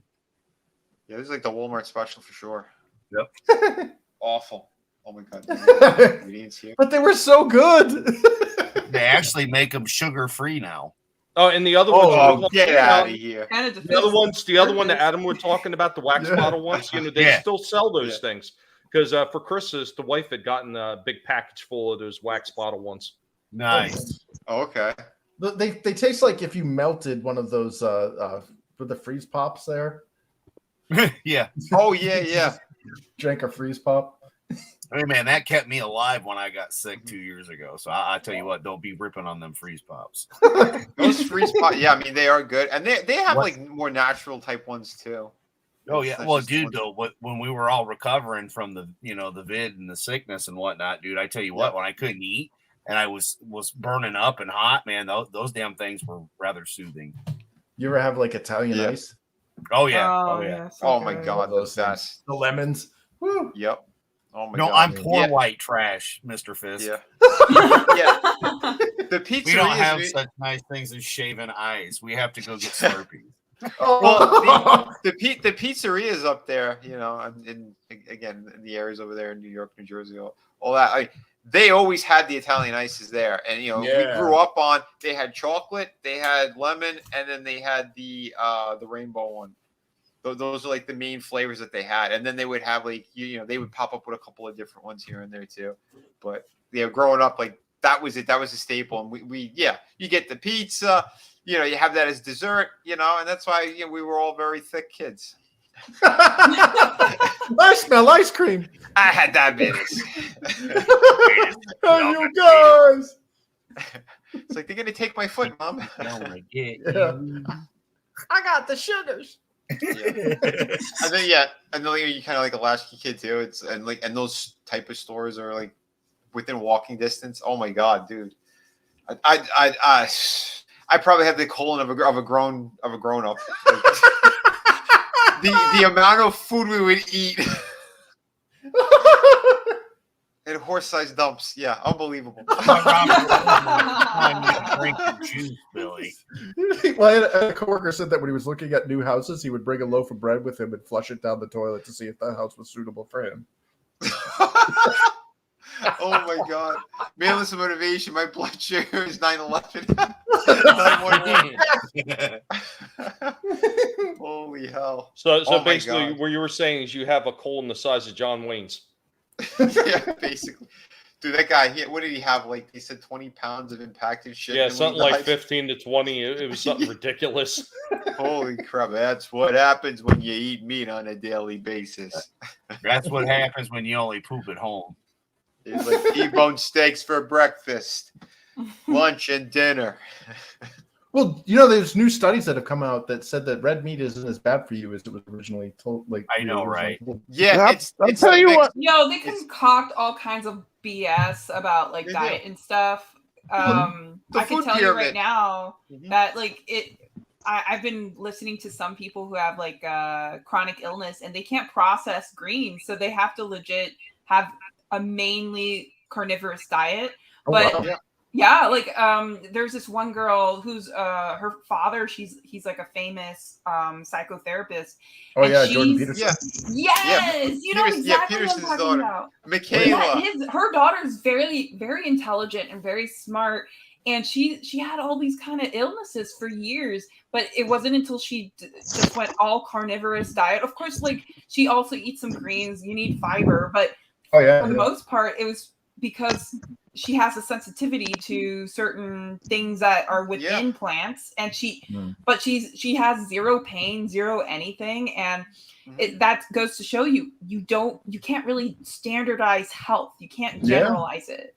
You know. Well, I mean, not only that, but all the stuff that they spray all over the damn crops now. I mean, 90% of it's freaking poisonous at this point anyway. So that and the FDA betrayed the American people. I mean, first they pushed that for food crap on us, and then they gave us the food pyramid, and that's guaranteed to give you type 2. Mm-hmm. No wonder we have a they morbidly had obese Michelle population. Obama get rid of the pyramid and give us the plate. Is that like a legit thing? I haven't. I don't look too much into it. I just know, like, I do have a mainly vegetarian diet, but like I do eat protein because I tried to do full blown vegetarian veganism, but that just doesn't work for me. Just because. Oh yeah, that too. Yeah. Oh, wow. I mean that's very very true. And my hair was falling out and stuff when I tried to do vegetarian. Yeah, like it to go not cold turkey, but just like not eat as many like meat byproducts and stuff. But like I wasn't getting enough protein, and you need protein and B12 vitamins that's only found in meats, unfortunately. Yeah. Well, and if you think the elites are eating good and healthy while we all eat GMOs, just look at Bill Gates. Careful. I mean, he looks pregnant. Yeah. You ever see him run? Oh my gosh. Jeez. Yeah, if you thought Steven Seagal ran like a girl, this guy puts me to shame. Well, I can tell you, dude, I didn't start feeling better till I quit eating out, and I didn't eat out that often. But man, once we cut out like almost all, like 99% of fast food's gone. It's usually, like I was talking with you backstage, Vinny, it's usually actual like legitimate Italian restaurants or legitimate Mexican restaurants where the people came from the country and are here working where I go versus your Taco Bells and all that shit. Yeah. You said eat out. Phrasing. But here's the thing too. I mean, most of these people, like, they don't realize that, like, even those big fancy meals that you get, like Italian restaurants and all that, those aren't an everyday thing. And Americans in general, most people, they eat out all the time. And so it's all these rich foods that are doing so much damage to everyone's bodies. And they're more like, special occasions where you have like those really big heavy meals and rich sauces and everything else, and then you have like a glass of wine or something with it. That's usually kind of what they would do in those countries and stuff. But if you're doing it all the time, you're gonna have people who are, again, obese, have heart problems, all that stuff. Like gout is like entirely diet-based illness. Oh yeah.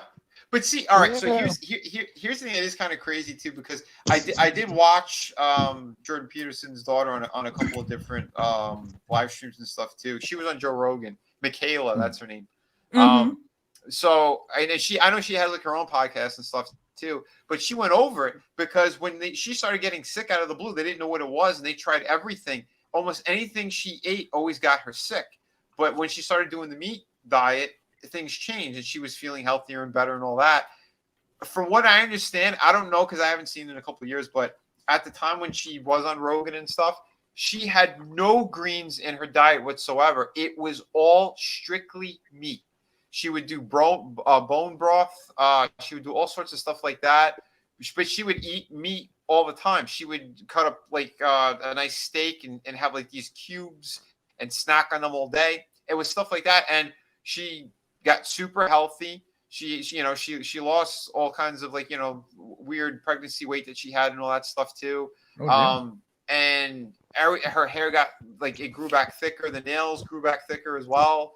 And she was like practically dying or dead from the regular quote unquote, foods that she was eating. So it is kind of crazy how much we're we've either been lied to or we don't know in general. Like, because most people, we have no idea what the hell a combination of certain foods could do to us. And yet, you remember like the food pyramid, how they found out that was all horse shit. I was getting people more sick. You had back in the day, you had doctors who were telling pregnant women to smoke and be healthier and good for you. There was all kinds of stupid shit. And then they're like, oh yeah, trust the doctors, trust the science.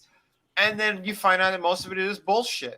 So I don't know. It's like do your own research, experiment, try different things. You know what you can handle. Because you know I had some food allergies too and didn't know what the hell it was and kind of did process of elimination as well. Did kind of like certain tests as well to find out what it was. And yeah, and it all pointed to the same thing. So yeah, it's like if you're eating certain things and it's making you sick all the time, well then yeah, you need to change your diet. You can't do with these, even what the doctors say, because they don't always know. Oh yeah, tell me about it. Well, it doesn't help that they lie to us about wheat and stuff though either, Vinny. Yeah. See, look at this. I mean, Adega. I mean, again, he's a doctor. He's someone with knowledge, and he's what if I'm going to be missing this panel? Oh man.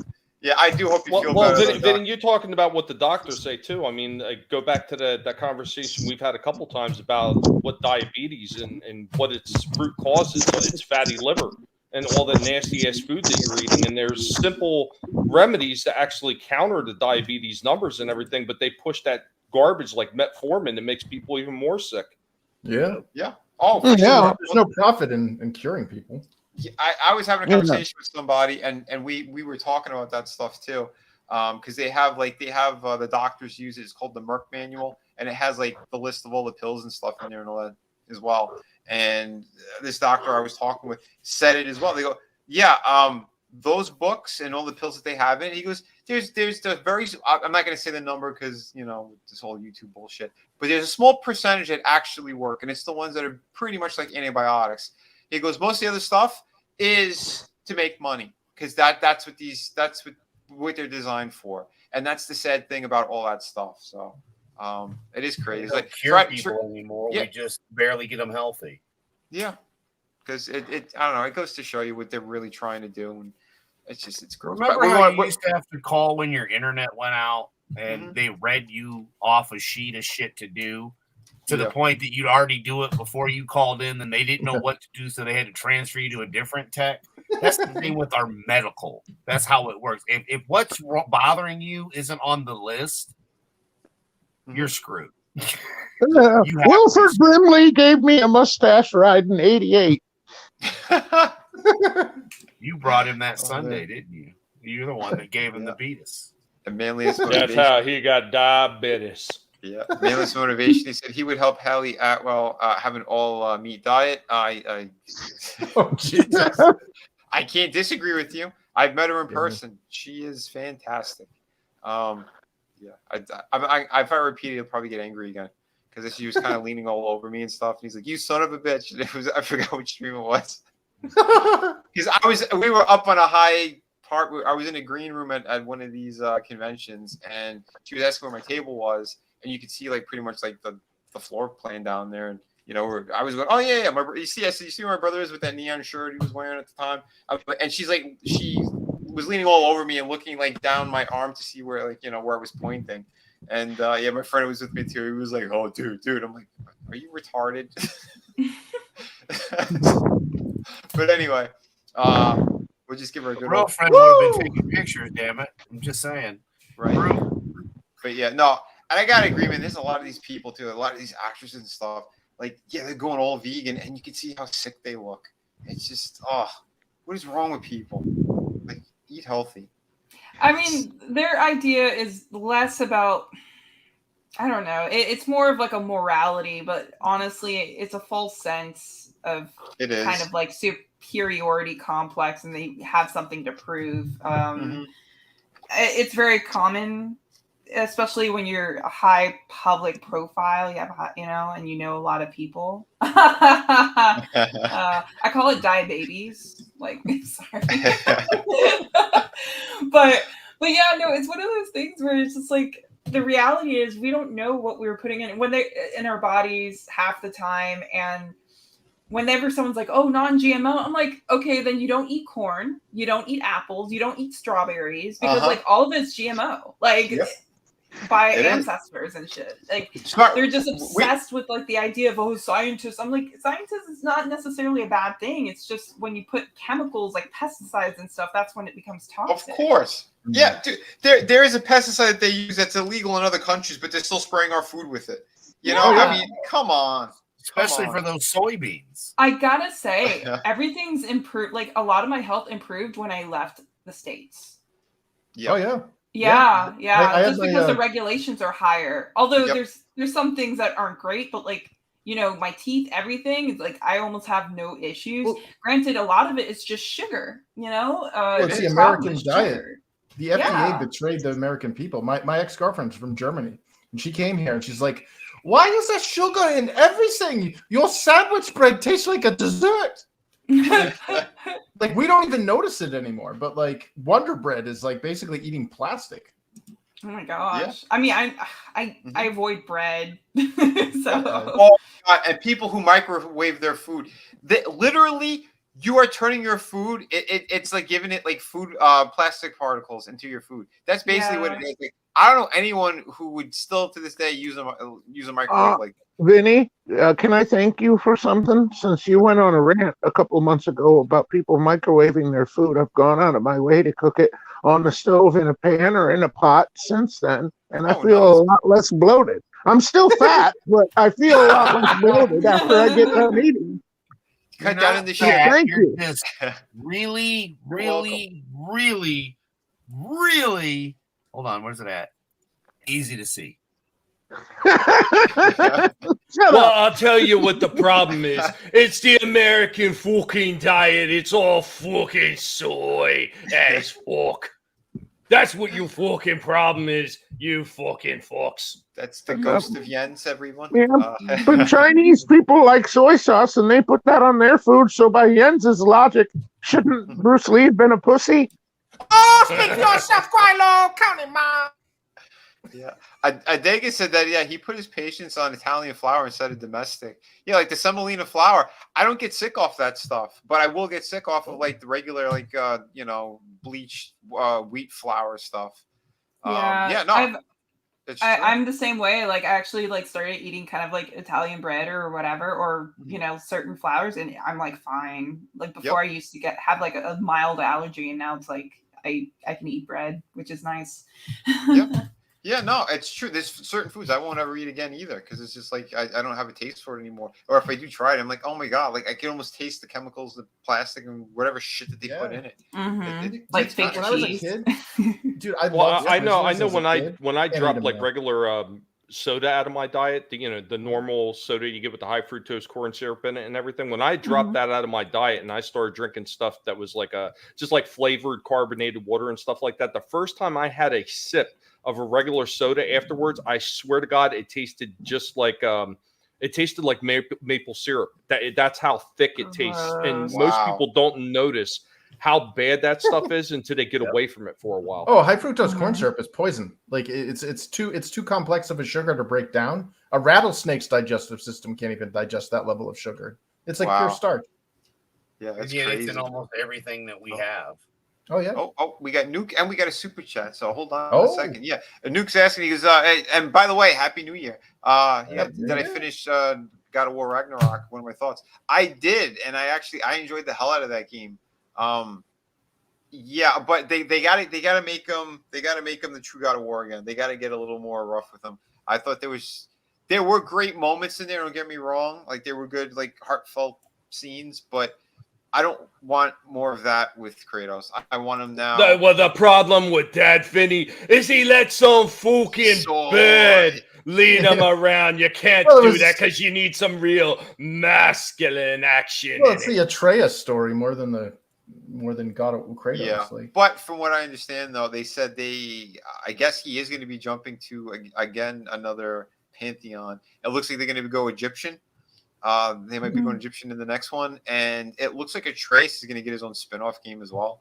So again, when they see how bad the sales are on the Atreus game by itself, maybe they'll learn their lesson. And because you need Kratos to be taking out giant monsters again. The pantheon that they got over there, he could have those epic, gigantic battles. So, have you guys ever tried putting a couple cough drops up your butt and playing God of War? What? Never mind. Neither have I. And he says, Chris, you requested influence. Oh, right. Okay, hold on. Well, all right. So that sounds like Cena. I mean, I can't see him, but Kitchen in the dungeon. that's right. Remember, Quiet. 金钱看齐，墙上写着秦香莲的32岁了，装个当朝驸马郎的旗帜王啊，满皇上的会2岁了，装个当朝。你好，中国，我叫西娜。我必须说，现在我有第一个错误，我必须说，现在就是很重要。我爱更尊重中国跟中国人，我很抱歉，对我的错误，对不起，我很抱歉，不好意思，再见。Oh shit! Adega, thank you. That's the first super chat of the year, $4.99. God bless you, brother. Dude, right? And again, since we whipped out some China, we're gonna get some. Xi Ping, new emperor. Can't see me. Hashtag egg roll. That's all. Look, we got right there. Taiwan is not a country. John China out. Oh, that's so infuriating. Like, yeah, isn't it? Apologizing for calling a country a country. Yeah, these people, man. Anything for that almighty dollar. Hold on one second, Vinny. Hold on 1 second. Granny, could you close your legs? We can hear the wind blowing through your roast beef curtains. Right. Sorry, I'll mute it. I was doing yoga. Oh, that's actually pretty hilarious. Not gonna lie, that was great. Wind through sandpaper. Right? Because in another minute, Tommy was like, "Get the fuck out of my house."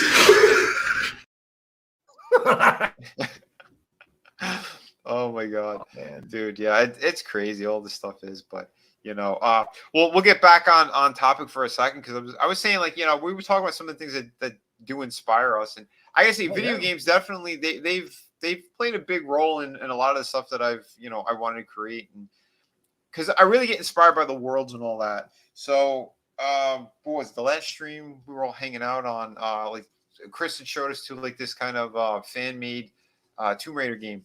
And you know, I played all the games when they first came out. I think the first one like on a discount, and I'm like, oh, I didn't really know what it was, but I'm into Indiana Jones and stuff. I'm like, this looks pretty cool, and I loved it. And from everything that they put in there, like the kind of backstory for the character, and then the puzzle solving in there, and then that they went into like not just Egyptian stuff, but they went into like Greek, like the Greek and Roman gods. There was like a whole puzzle room that was just like, you know, devoted, like a whole section was like devoted to all that stuff. And like that really got my, you know, again, growing up and getting into a lot of this different stuff. Like I want to do more research on these different cultures and histories and stuff. And that's why, like, it really, I think it influenced me in a big way. So I genre jump so much too with the things that I want to create and the stories I want to tell, you know? So like I said, that's definitely part of it, you know? Oh yeah, Chris, if you get it working, you want to show a little bit, yeah, we can do that. Yeah, a fan game. It's from 5 years ago now, but this is better than a lot of the stuff we're getting from the pros. Yeah, I got to say so. I mean, wow, I'm kind of impressed. Although, like, it's kind of like low res, but wow. Yeah, I'm piping it through a 4K onto a 1920 or whatever. Let's see. It looks cool. I'd like to pipe her. Well, their model, the model they used was Lara Weller instead of like the modern Lara Croft that they made. They're using like an actress that they had as a model for her. Yeah, pretty impressive. Dude, what's up, Liam? Good morning, buddy. We got Horny Alf as well. And Liam, yeah, if you check that group, the Cool MFers, it's in there if you do want to pop in for a little bit.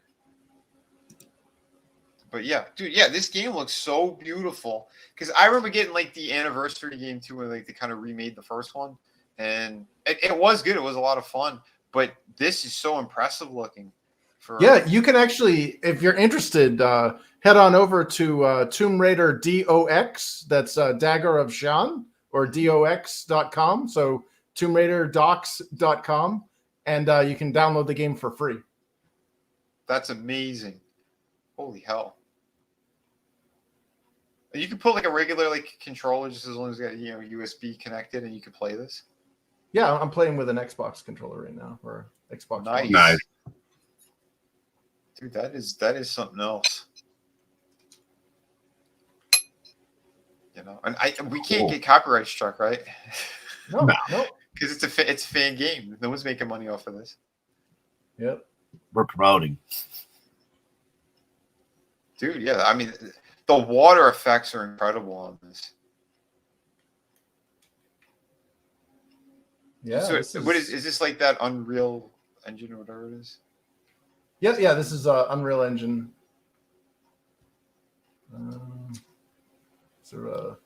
I thought I could steal something around here. Guess not. It's stealing all of our hearts. But no, I gotta say though, I mean, like I said, video games, they've done so much between like the fighting games, the ones that have like full stories, and this kind of thing where you're exploring and doing all sorts of stuff. Like, I think anything and everything is very influential towards artists and creators in general. But yeah, did you guys know that the Dragon Age games were originally going to be Lord of the Rings, a free roam open world game, and then the Tolkien estate pulled something at the last minute, so they just made their own thing. Oh damn! Oh wow! Yeah, I did not know that. Not surprised. Right, yeah. Whenever it's like a popular franchise, people get a really CEOs and executives, producers. They get kind of like very possessive, and they're like, but the thing is, the problem is they go through all this production and stuff, and then they cancel and pull the plug.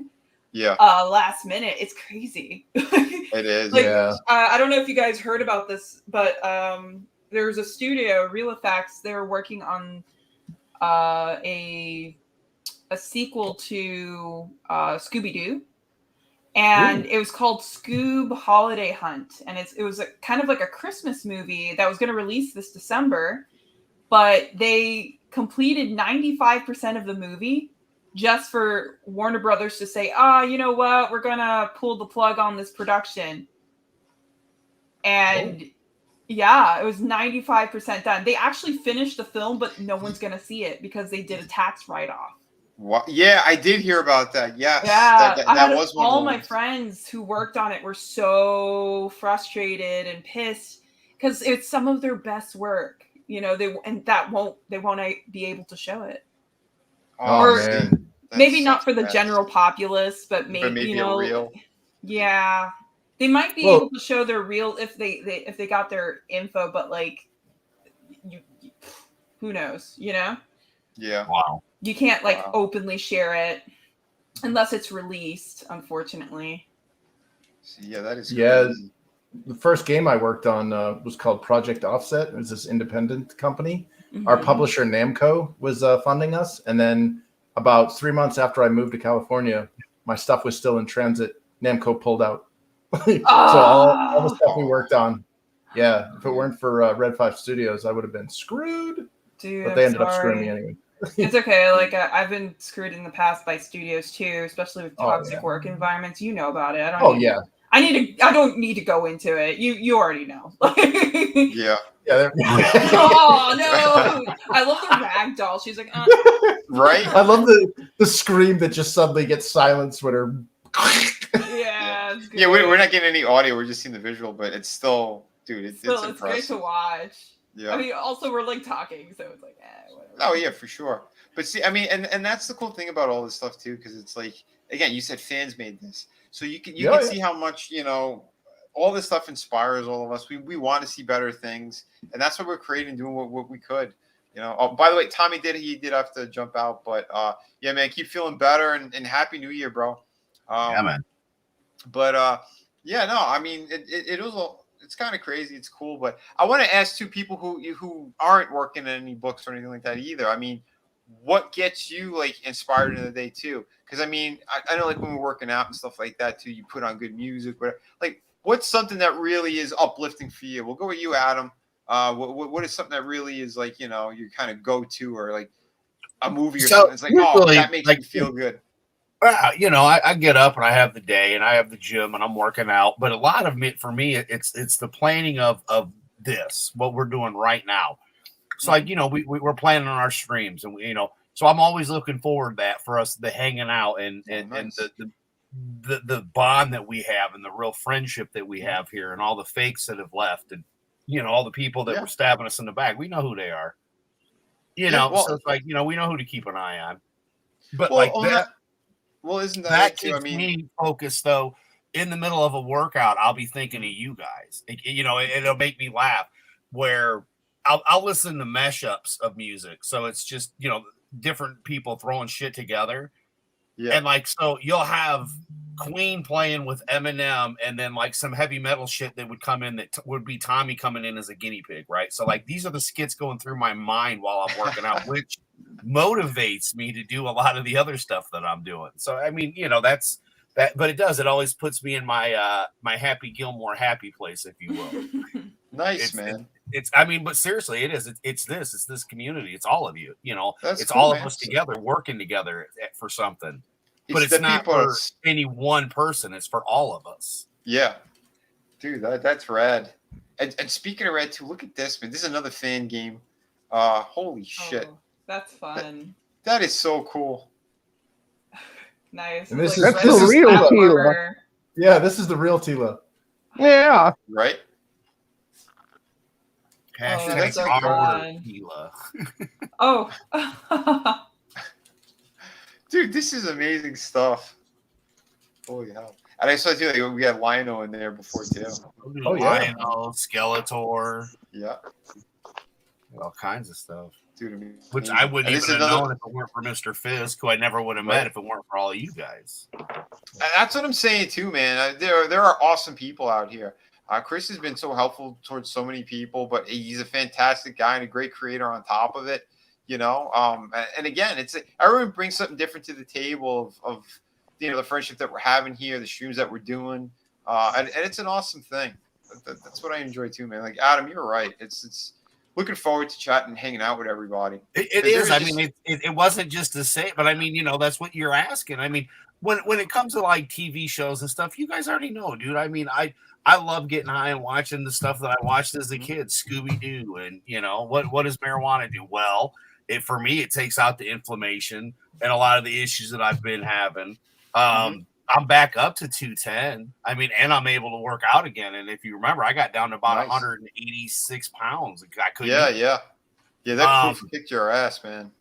Yeah, and it's just like, you know, again, it was one of those where it's like, it was afterwards. It's like, what is going on? Is this a side effect from, you know, getting when I got the vaccine for the granddaughter, which was the tetanus mixed with whooping cough. And that's the only vaccine I've had in 12 years, if not longer. And I mean, it tore me up, but the wife was sick. Like I said, I got a double case. So I was already fighting off that. Then she was sick. So yeah, I mean, that didn't do me any favors. But when all of a sudden, you know, I've been working out and, you know, just jokingly trying to catch up to ETEP, you know, dieting well, eating well, you know, okay, doing great. And then all of a sudden, okay, a little food poisoning. And it just never stopped from that point on. And I was like, all right, like you said, though, it's like, all right, I just quit. I haven't drank pop in almost a year. On occasion, I'll have like a root beer or, you know, just very rarely because we don't eat out very often. It's like you said, once or twice a month, man. It's a rarity. We eat at home. That's why I buy a cow, man. So Dude, you're doing the right thing for sure, man. And I'm so happy too that your health is getting back. You know, and I mean, I'm feeling better. So I mean, but I mean that helps. Plus, I'm not on anything else. So lifting and, you know, I was on creatine. Well, shit, the price has gone up so much I can't even afford it. So it's like, okay, no, you know, that's an extra. I'm not going to be blowing money on. You know what, too? Most of that stuff they found out that it actually does, like all those protein shakes and all that stuff. It makes your bones brittle. Yep. So yeah, it's you're better off just doing old school stuff. They didn't have it back in caveman days. Why are you taking creatine and all this stuff now? You know what I mean? It's just eat It's your a gimmick, protein. guys. It's honestly is. a gimmick. And the reason why the prices went up is because a lot of people are buying into the gimmick now because everyone wants to be that beefy e-boy or e-girl. So yeah, the beefy e-boy and the emaciated e-girl, like that's literally Pretty the much. American dream now. It's just kind of like on TikTok or whatever. Yep. And then it's leading into like baby prostitution, honestly, but I'm not going to get into that because there's like a whole thing where I'm like, it's just a segue to like other things where they're not really trying to develop themselves as a character and they're becoming very superficial and skin deep. We've kind of glossed over a lot of this stuff too, where I mean that's what it is, like those e-thoughts and all this stuff. It is. It's like a form of prostitution for sure.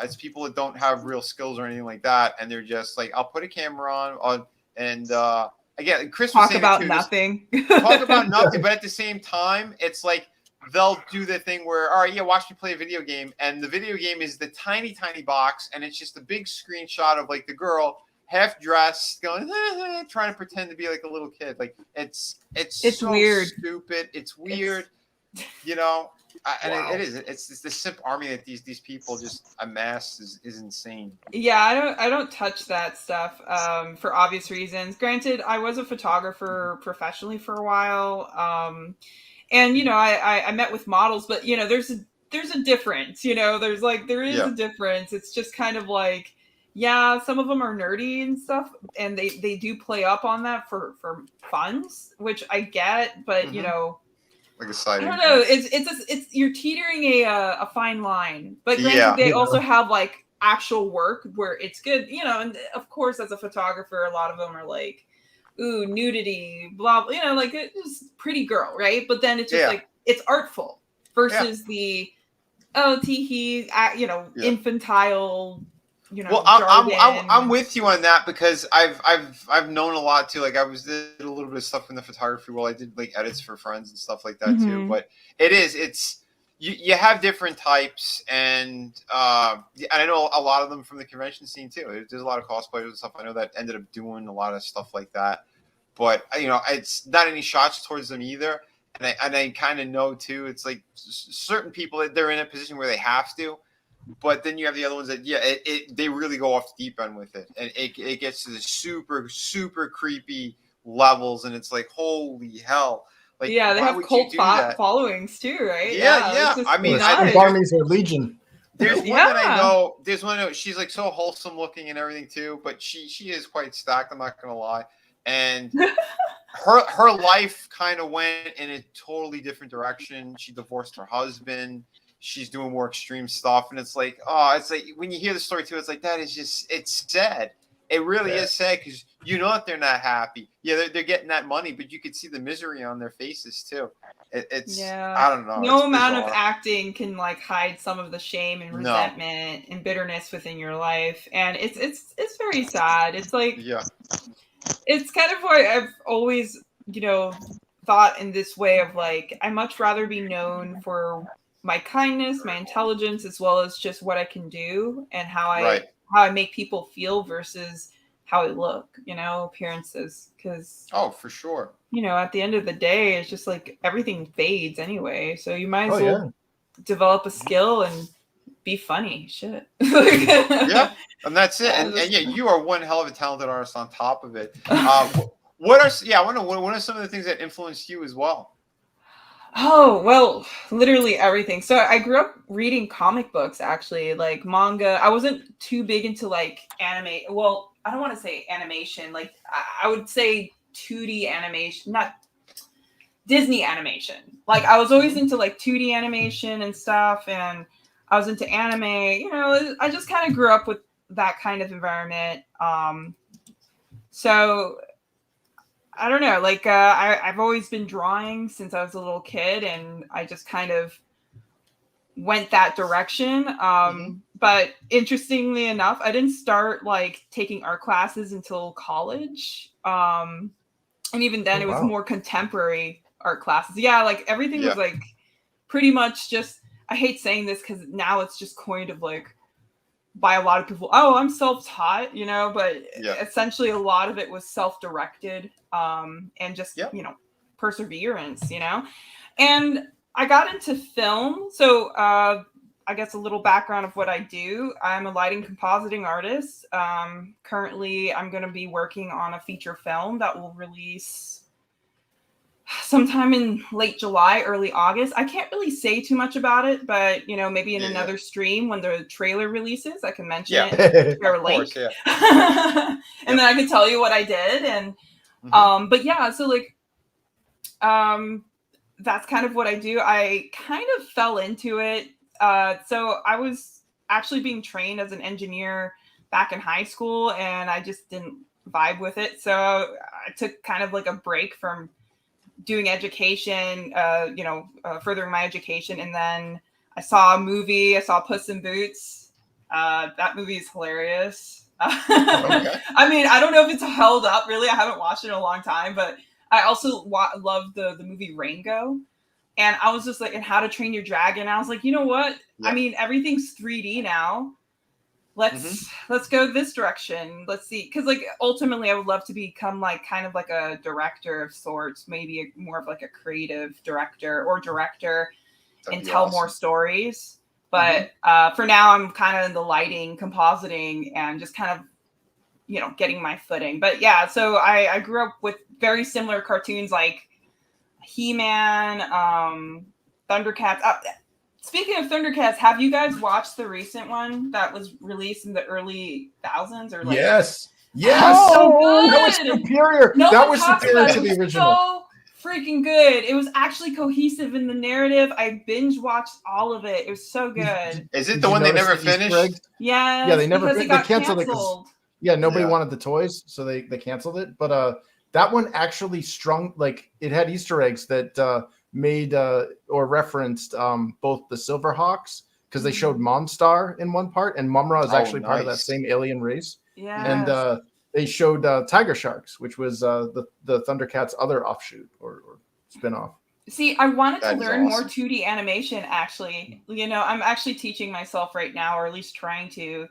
I might not do anything like super elaborate, but kind of like maybe segments. But I don't know. I'm still exploring different options. I'm just figuring out where I fit in the industry. Right. But I actually admire you guys actually doing comics full time. It's something I've always wanted to do for myself, just to kind of tell stories, you know. But yeah, I fell in love with stories. I read all kinds of comics like Helsing. What others comics, man?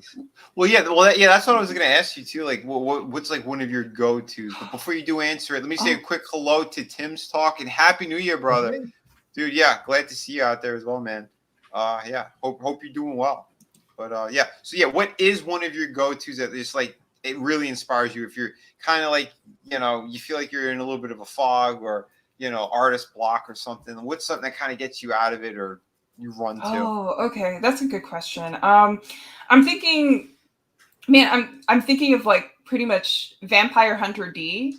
I kind of really loved. Yeah, like they actually had an adaptation of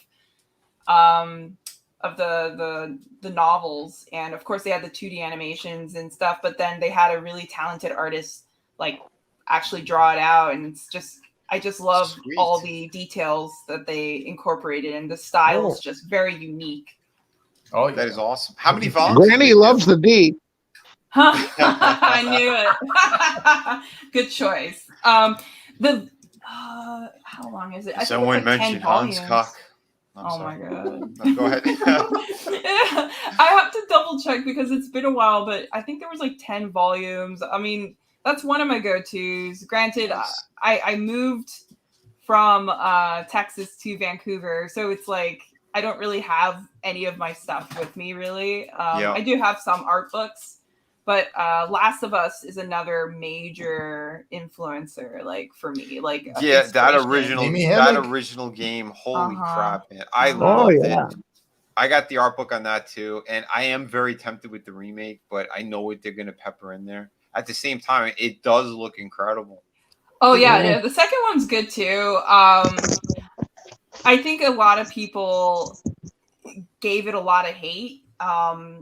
And I think it was kind of unsolicited, and then it just kind of left a bad taste in everyone's mouth. I mean, there's some things that narratively I felt like was a bit weak when it came down to kind of like the length of the game, and it just certain aspects did feel forced, but it's still overall a beautiful game. But yeah, like speaking of inspiration, Last of Us, definitely anything by Naughty Dog, honestly, is inspirational for me. The Uncharted series. Oh my god, I freaking love those. Oh yeah, Nathan Drake. Oh, so good. Yeah, Indiana Jones. He's like a sociopathic Indiana Jones. Like, come on. He's just like, he makes jokes about killing people. He's like, and I'm like, you just killed like a whole team of people, you sociopath. Right. Steal treasure. But they were He's bad, a lovable so that's fine. He's a lovable sociopath. Yeah. Oh my god. But yeah, that's just a couple. I mean, there's so much. I honestly get inspired by a lot of things that are unique to look at. Yeah. So. But yeah, I get. Well, see, and that's it too. I gotta say, like, yeah, it's the visuals in most of these things, like these games that they keep getting better and better. That's why I keep playing them too. I mean, I can't always play them, but when I do have time and I could, yeah, the influence is there because the quality just keeps going higher and higher. I mean, the level of detail they put into all this stuff, it is jaw dropping. It truly is. And everything is purposely placed. The thing is, people don't realize how much forethought goes into it and how much meaning goes into each of the things that are like being interacted with, you know? How it's designed. Like they went through like 50 designs before you see that one design in front of you. And it's just something that I've also kind of learned. Hey! What's up, Brian? It's also something I learned while working in the industry. I mean, I've always knew it, but it to the extent of you do like 50 different designs, and then the art director tells you, "Oh, I like the third one. Go back to the third version." Yeah, Like, oh my god. Yeah, it's usually the one you hated the most, and then it is something where like they made you waste all this time doing all these different versions that you didn't have to do. Well, it's not only time, but it's also money. Like that's what always bothered me about the gaming industry is it's like, you know, like that Defiance game we worked on. We had like 6 months of actual game development and like 2-3 years of pre-production. It was just all wasted work. Yeah. Wow. Yeah. Sometimes they even go back to the pre-production to change it up. Like it's nuts. And everyone's like, "Are you serious? Like you approved this." I just crunched for 3 months. Exactly. And then you're dude, I had to do that for 7 months this year. It was horrible. Oh god. I had no life. I was dying. Yeah, I know. Don't worry, they'll give you pizza, make everything better. Oh my god, they didn't even do that for me. Oh damn. No birthday cakes, nothing. Nothing. I'm like, and they wonder why I go crazy. Like, what do you think? I have no life. I know. We were talking about that. She's like, "These sons of bitches! Look what they did to me again."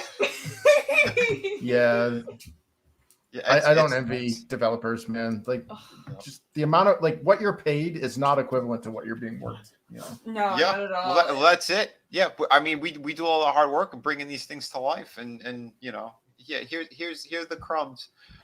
Sugar Chris, what's up, brother? Happy New Year, man. Hope you're doing well, my friend. But no, it's something else. But it is cool to hear though, like what has inspired you and some of the stuff that really, you know, kind of gets the juices flowing too and everything. Granny the psychopath.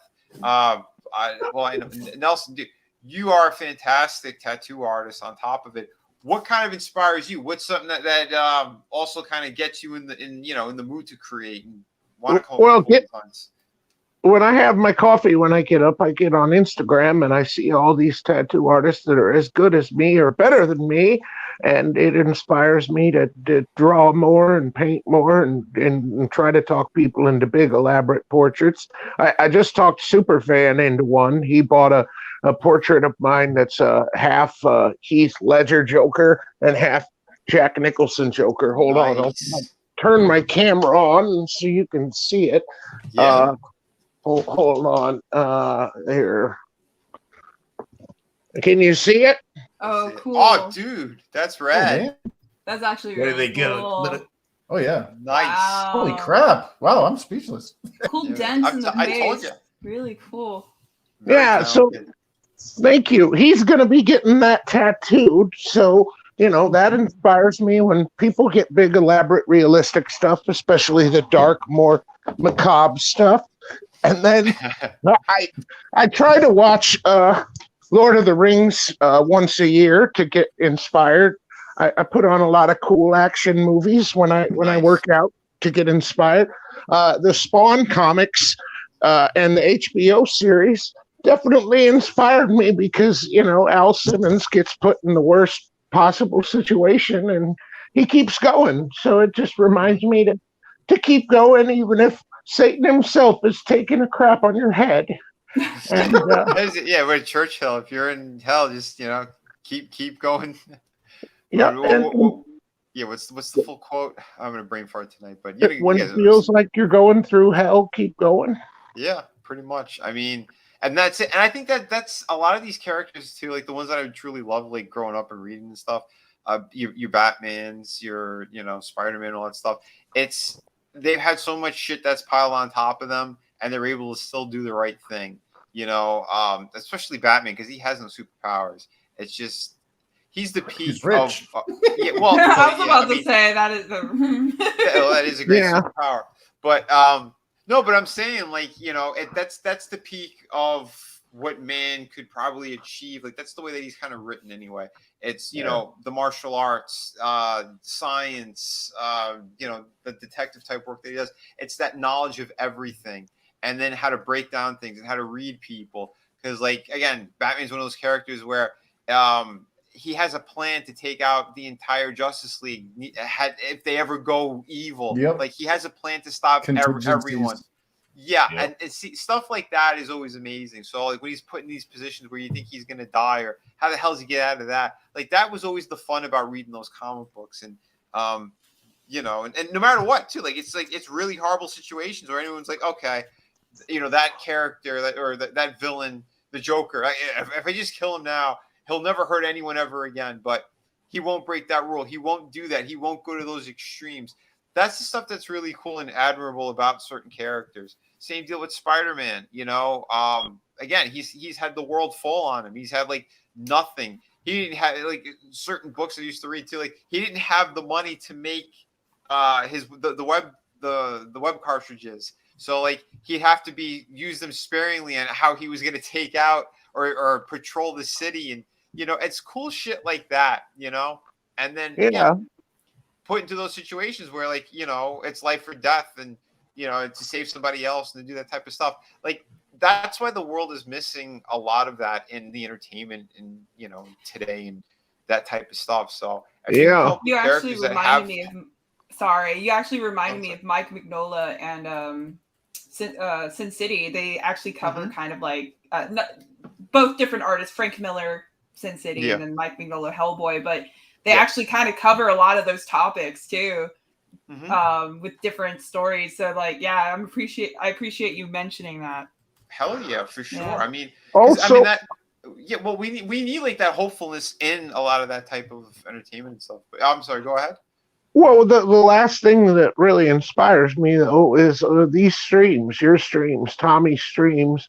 They keep me going to know that there's other like-minded people out there. And it just every other day I get a great stream from you people, and it just helps keep me going to know the world hasn't gone completely insane, and there's nice, decent people out there trying to resist this bullshit, this destruction of our culture. My niece is in college now, and she just had to do a paper from her communist professor, basically saying why heroes are toxic, and heroes and heroines, we shouldn't have them anymore. And it just breaks my heart that they're teaching a 19-year-old woman that in colleges, that we don't need heroes anymore and heroines, and they're all toxic. Yeah, welcome to what Yuri Bezmenov warned us about 30 years ago. A paid education gets you, uneducated.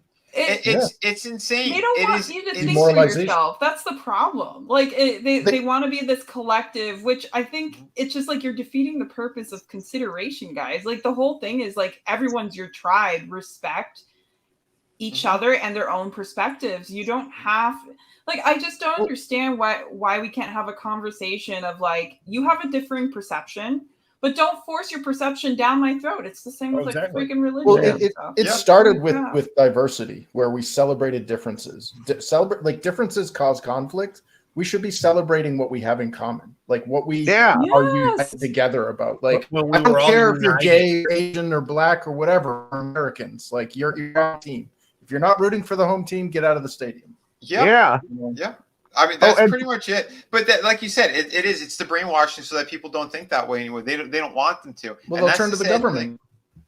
For the record, I also like E-Tip and Adam streams too. Just saying. Of course. But see, you said kind though, and you got to remember with the guinea pigs though, they're just here to mess shit up. So nah, we say that a lot too. But Tommy, he's all about that as well, man. Yeah. You know, the thing is, Tommy, he's a shit stirrer with the people who are fake as hell, and that's the thing that gets under my skin too, because it is these people out there that they preach about being these culture warriors and all this crap, and it's just clickbait type stuff.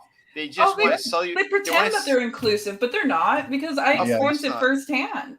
Where it's just like, oh, you're different. You think this way. Oh, let's cancel you. It's like, no. Well, I mean, it's like it's no, that's it. The corporations do it. These people that we work with, but then it's the stuff too where we're these YouTubers. It's the same deal. It's they pretend that they want to help people. They start to all hang out or whatever, and then they find ways to mess with them or to cause some kind of drama, and then they can cancel them, and they tell all their people to cancel them as well. And they put out the rumors, they put out the fucking horse shit, all the lies, and that's why I've exposed multiple ones on that. And I said I don't tolerate that shit. You know, you come on my stream. Yeah, if you're coming on my stream, it's to have a good time and it's to be real about this stuff, because we really hate the type of shit that they're doing, how they're destroying these industries. And what do? They'll take something that, you can see how woke it is, and then they just hammer one specific thing, and they go, oh, they'll buy my product. And at the same time, they're doing the same shit to other creators in those spheres and in those circles. It's they gatekeep, they do all that type of stupid, evil shit, and then they're preaching off a mountaintop, going, yeah, like we're the best, we're this, we're that. Wrong. That's the wrong approach at every level. You're not better than anybody. You're the same exact as these horrible people who've done that, who've canceled people. You've had, your team of simps stalk people, try to hurt their reputations, their campaigns, all that stuff. That's some evil, nasty shit that the ones that you accuse are on the far left that they do. You're doing the same thing. So that's bullshit. That's why I said, like, what we do over here is completely different. We talk about things in a proper way. We go at it, head first. We're genuine about how we feel on these things. I'm not just going to follow a narrative. There's like, I've talked about that horrible voice actor, Vic Minchiona there, that douchebag who he is a scumbag. I'm sorry, he is. There's people who've seen it firsthand. There's a whole bunch of shit. I've made jokes about it with the Hans cock, but I've also shown photos of this guy being a complete creep at these places. What he did on a live stream, wearing no pants, all that stuff. These are demented people. But what's the narrative with the big YouTubers? It's, oh, he's a good guy. He comes over here, so we have to do some stupid shit like that. I mean, come on. You are putting these people on a pedestal, and they're pieces of shit. And then you want everyone to drink that same Kool-Aid. I'm sorry. I'm not playing that game, because it is nonsense. And you are part of the problem when you do that stuff. You're glorifying a scumbag. Yep.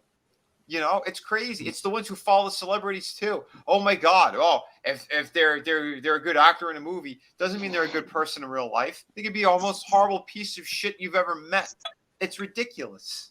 Well, it's the cult of celebrity, and we've killed the celebrity with social media. Like the gone are the days of Hollywood's royalty. Like, we don't care anymore. They're not real people. What's up, but Slash? Like the stuff we're seeing on YouTube now and in social media, and the people that are they're like, I mean, you can see it in the term followers. Like, followers? Like what? You know what I mean? Like it turns into these little cultic And a games follow, of it's factions. followers. Yeah, man. Yeah, it's crazy. All this shit's crazy, and that's why you need the hero more than ever. That's why you need hopeful stories. You need different things happening there. Yeah. You can have your twists and turns. You can, zig and zag, do whatever you got to do to make a story good. But at the end of the day, you want proper heroes. You want someone who's going to do the right thing, even when all odds are against them. I think a lot of people are cowards too, even if they do agree with you. They're afraid of losing their job, their position, or they're just not very honest with themselves. 100%. 100%. I've experienced this firsthand with a lot of them. Either they're very good actors and pretended that they had an interest or liked me, or they actually just are afraid because they can't do anything else.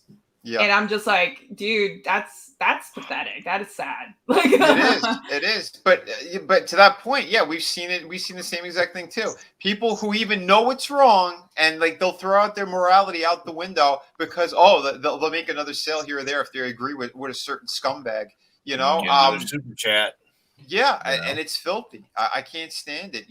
And what happens at the end of the day too with a lot of these people? A lot of them don't have that following that they thought that they had. You look at their channel and they have they could have 500,000 subscribers, and who's watching? There's maybe at best 1,000 people watching, and in some cases only just a couple hundred.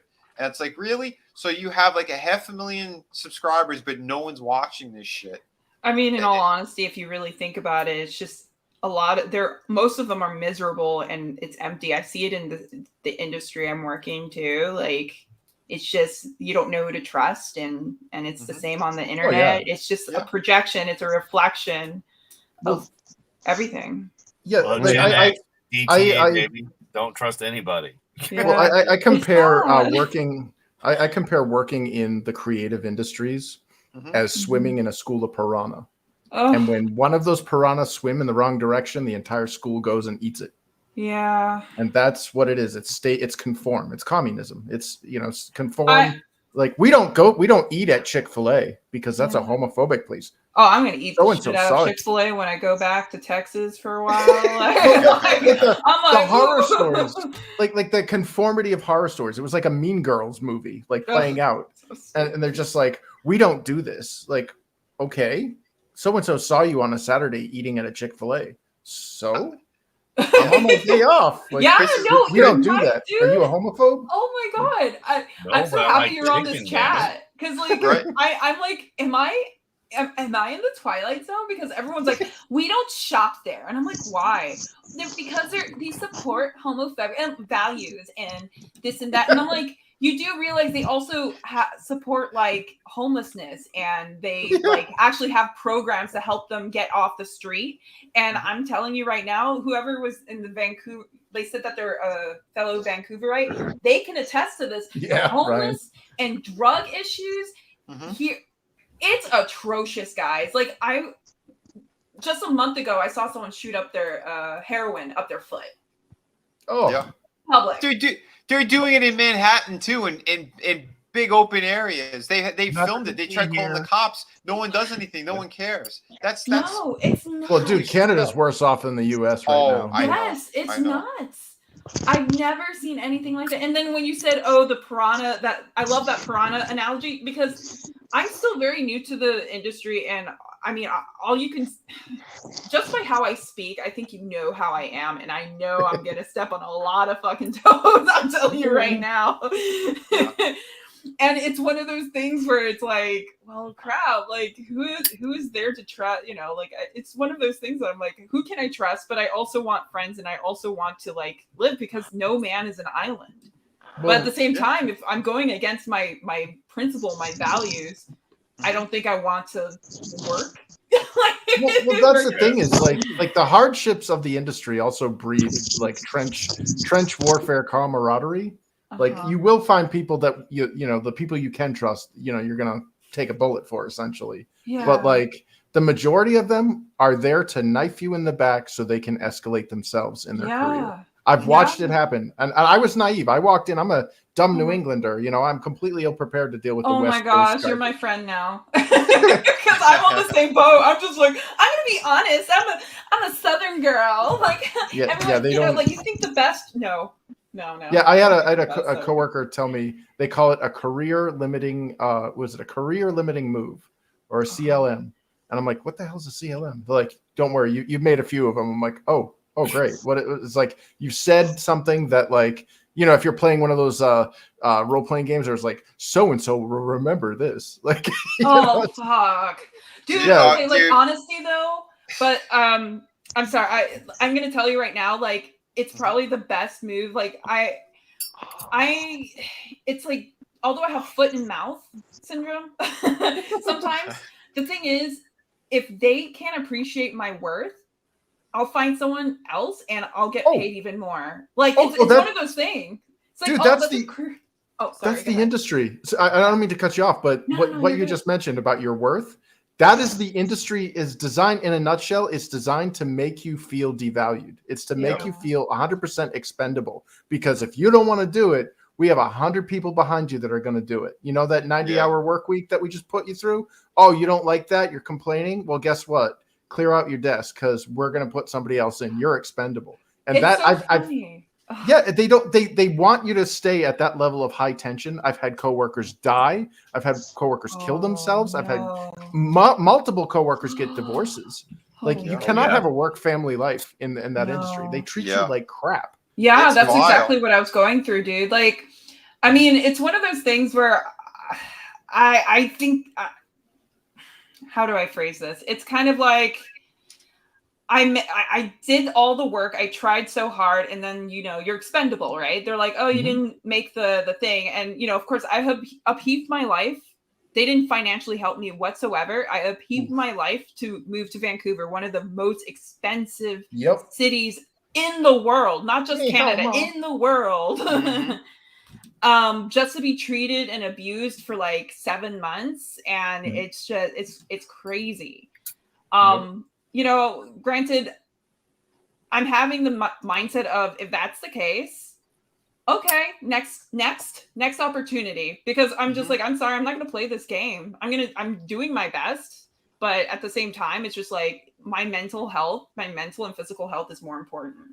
Yeah, well, as long as you got that shield on that you know your worth, and no matter what these assholes, because like every company will do it, they will erode your self-confidence. They will make you feel worthless, and they do that intentionally so they don't have to pay you that much, and they'll keep you on those 70-hour weeks, but they'll give you pizza, or some other that's it. And it's and dangle that carrot. But it's a dream. It's your dream career. You've always wanted to make video games. This is it. This is everybody wants to do. No, 100%. Go indie. Make your own shit and be like, F you guys. That's exactly what I'm considering. I just want a couple of years of consistent salary just so that I can pay off my car and like to have a savings and then kind of branch out and make my own stuff. You go, girl.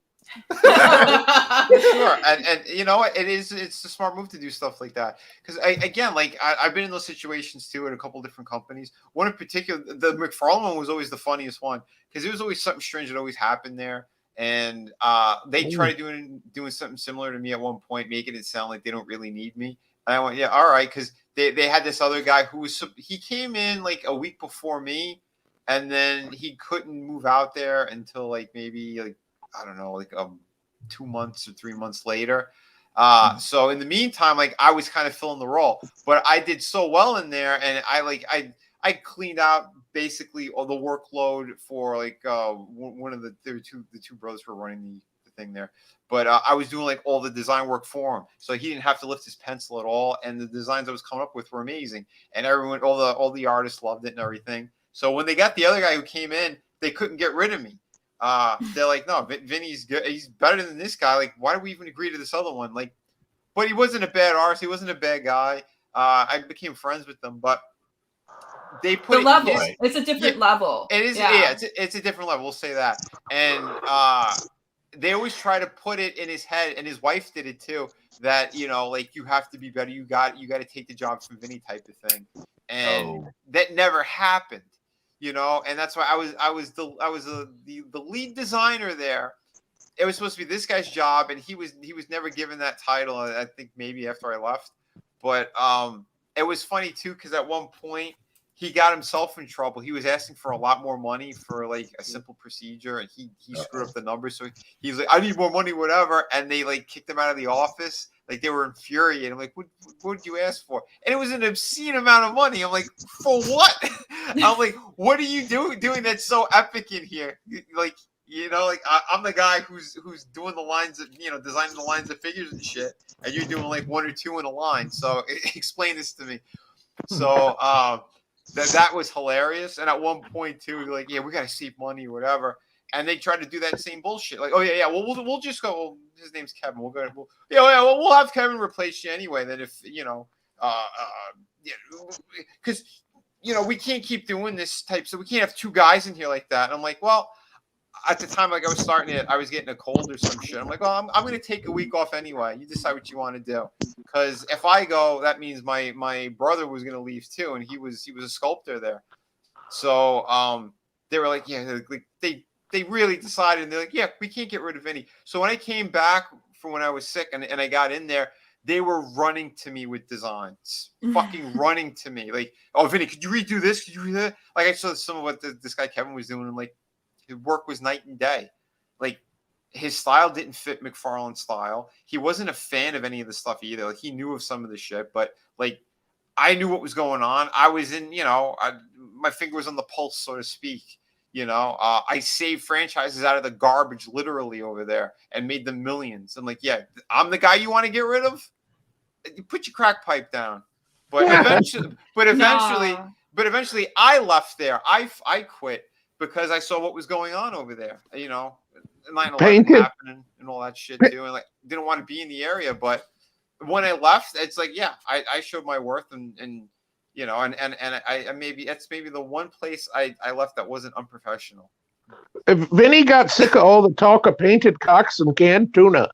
Well, he's not wrong. When Todd came in, he told stories about it. He goes, yeah, because some of the sculptors were complaining. He goes, yeah, you want to have a bad job? My friend, he worked in the porno industry. Yeah, he paints cocks and pussies all day. Oh my god! And it's like, Jesus. I'm like, this is the boss of the operation telling a story this disgusting and disturbing. It's like, are you for real? That's pal? his motivational speech. No, I have a That's like way to pep a team guy. Yeah, like, he's a real people person there. Well, Vinny, you just took away one of the things I used to love, which was Todd McFarlane's Spider-Man. Jesus, thanks. Say that again. His Spider-Man. I loved his Spider-Man. Yeah. Oh, I did too at the time. I mean, I could look back and I could appreciate the angles and different things that he's done. And some of his artwork still was really pretty amazing, but other shit is like, it looks so bad now or so dated. And I'm like, oh, he doesn't know anatomy properly. He didn't, you know, there's certain things that just stick out to me like a sore thumb now. And it really like gets under my skin. I think growth as an artist. Stagnating. Yeah. Well, that's it. Greg Capullo was always like kind of my hero when it came to that stuff. Cause it's like everything that Ty could do, but better. Like he knew proper anatomy, he knew the perspectives, the angles, all the storytelling aspects. Like he knew what he was doing inside and out. I think that's why Todd hired him to begin with and like latched onto him. But yeah, dude, I think like all like honestly, like in my experience, and I could be limiting this like my little myopia here, but like. In my experience, the creative industries are a freaking mess. Like nobody knows what the frick they're doing. They say they do, but they don't. It's all luck. Like honestly, like some of these decisions they make, it's like, how did you arrive at that? Or you just cost the company X amount of money, and now all the people below you that even though you're the decision maker, all these other people are going to suffer because of that. And all this stuff. And every game studio I worked in has closed its doors. Save for Ubisoft. Like they've all like. They're run by like children who've been given more money or too much power, or like have like slinked, like oozed their way up to these like positions of decision making, and it's like it's hard to respect them. And at the same time, like when I left that industry, my income almost tripled, and I've leveraged what I learned in there, and I'm working in a non-creative industry now. and it's stable. And I look at all of my friends that have been in these creative industries, TV, animation, video games, like all this stuff. And like in the 10 years that I've been now in this non-creative company, I've still been employed in the same company. And my income continually, stays stable or rises. And I look at these people who are like looking for new opportunities on LinkedIn, or like, oh, this is the third time they've been laid off or whatever. And it's like, these are talented people. They don't deserve this. Like, the skills that they have, not everybody has, and they're just treated like crap. Yeah, the industry is suffering, and it's funny because like I've actually been watching the same thing happen to people, but I've also been like noticing a lot of recruiters being desperate. Like I actually, it's, you know what I mean? Oh my God, she's actually got skills. Wait, do you want to work for us? And they literally they would just throw money at you, like, and I'm just like, okay. It's like I'm not dancing on that pole again. Right? I got to eat tonight. Gosh. Yeah, But just not Chick-fil-A. We don't eat it. Yeah, totally. He's gonna be like, unlike Stallone, my body, my choice. God. Oh my God. But yeah, no, it's crazy to see the shift though, because now artists have more power because they treated so many other artists like crap, and especially after COVID and all of the drama that happened in Hollywood, and everyone just refuses to work for the industry. They're getting other jobs because they're going indie. Yeah, or going indie, exactly. Because it's just like, well, if I'm gonna be paid, barely paid, and just sacrifice all my youth on projects I don't even care about, might as well do my own crap and get paid more. Yeah. Yep. No middleman either. Yep. Yeah. That's one of the reasons I left the industry of that shit too, because that's what I was seeing everywhere. That's just okay. We're helping them make all this money. They're treating us like shit, and their products are starting to get even worse. It's like, why would we be part of that machine? Shouldn't we just do what we've been wanting to do? I want to be a storyteller since I was a kid. When I started reading comic books and getting into all this stuff and these movies, these novels, all that stuff. It's like, yeah, I got my own stories I want to tell for sure. So things that I try to make it as different as possible. I want to have so many twists and turns because, like you said, a lot of things. Every story's already been told. It's just your version of it. Well, I keep trying to defy that in every way that I could.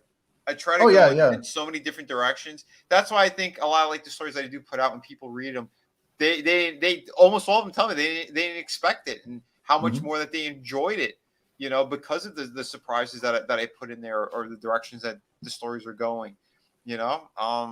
It's a good thing all around. But I do want to say one thing because Nelson's got to get going soon. But I want to give him a little bit of an outro here, and I want to tell people where they can find him. So we'll put that link out there as well, because he's on Facebook. So if you do want to go check him out, there his link is in the chat. But yeah, brother. Thank you, folks. Yeah, if you want to commission a painting or a drawing or have a little custom-made guinea pig sent to you, Tommy and Vinny can vouch for me that I won't screw you over. I will send it to you. And if you're ever in the northern Indiana, Chicago area, you want a tattoo, come to Granny. I won't stab you, I promise.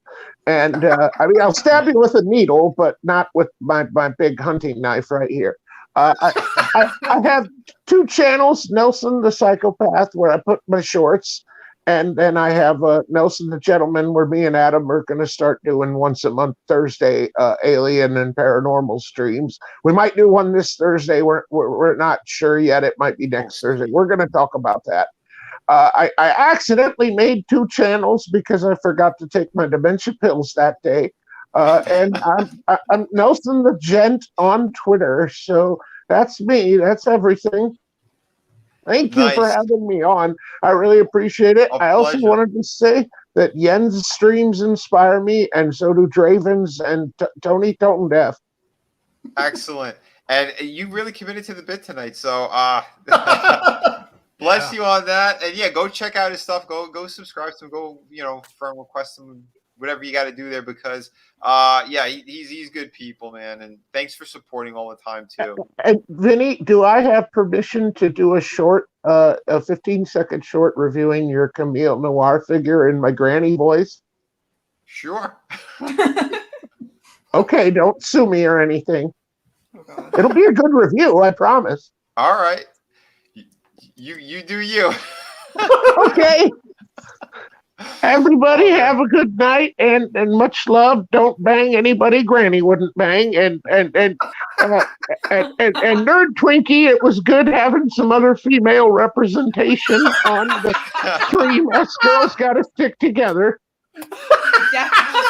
Oh shit. Well, it was a pleasure speaking with you, and mad fan of your work. You're seriously talented. So thank you. Hell yeah.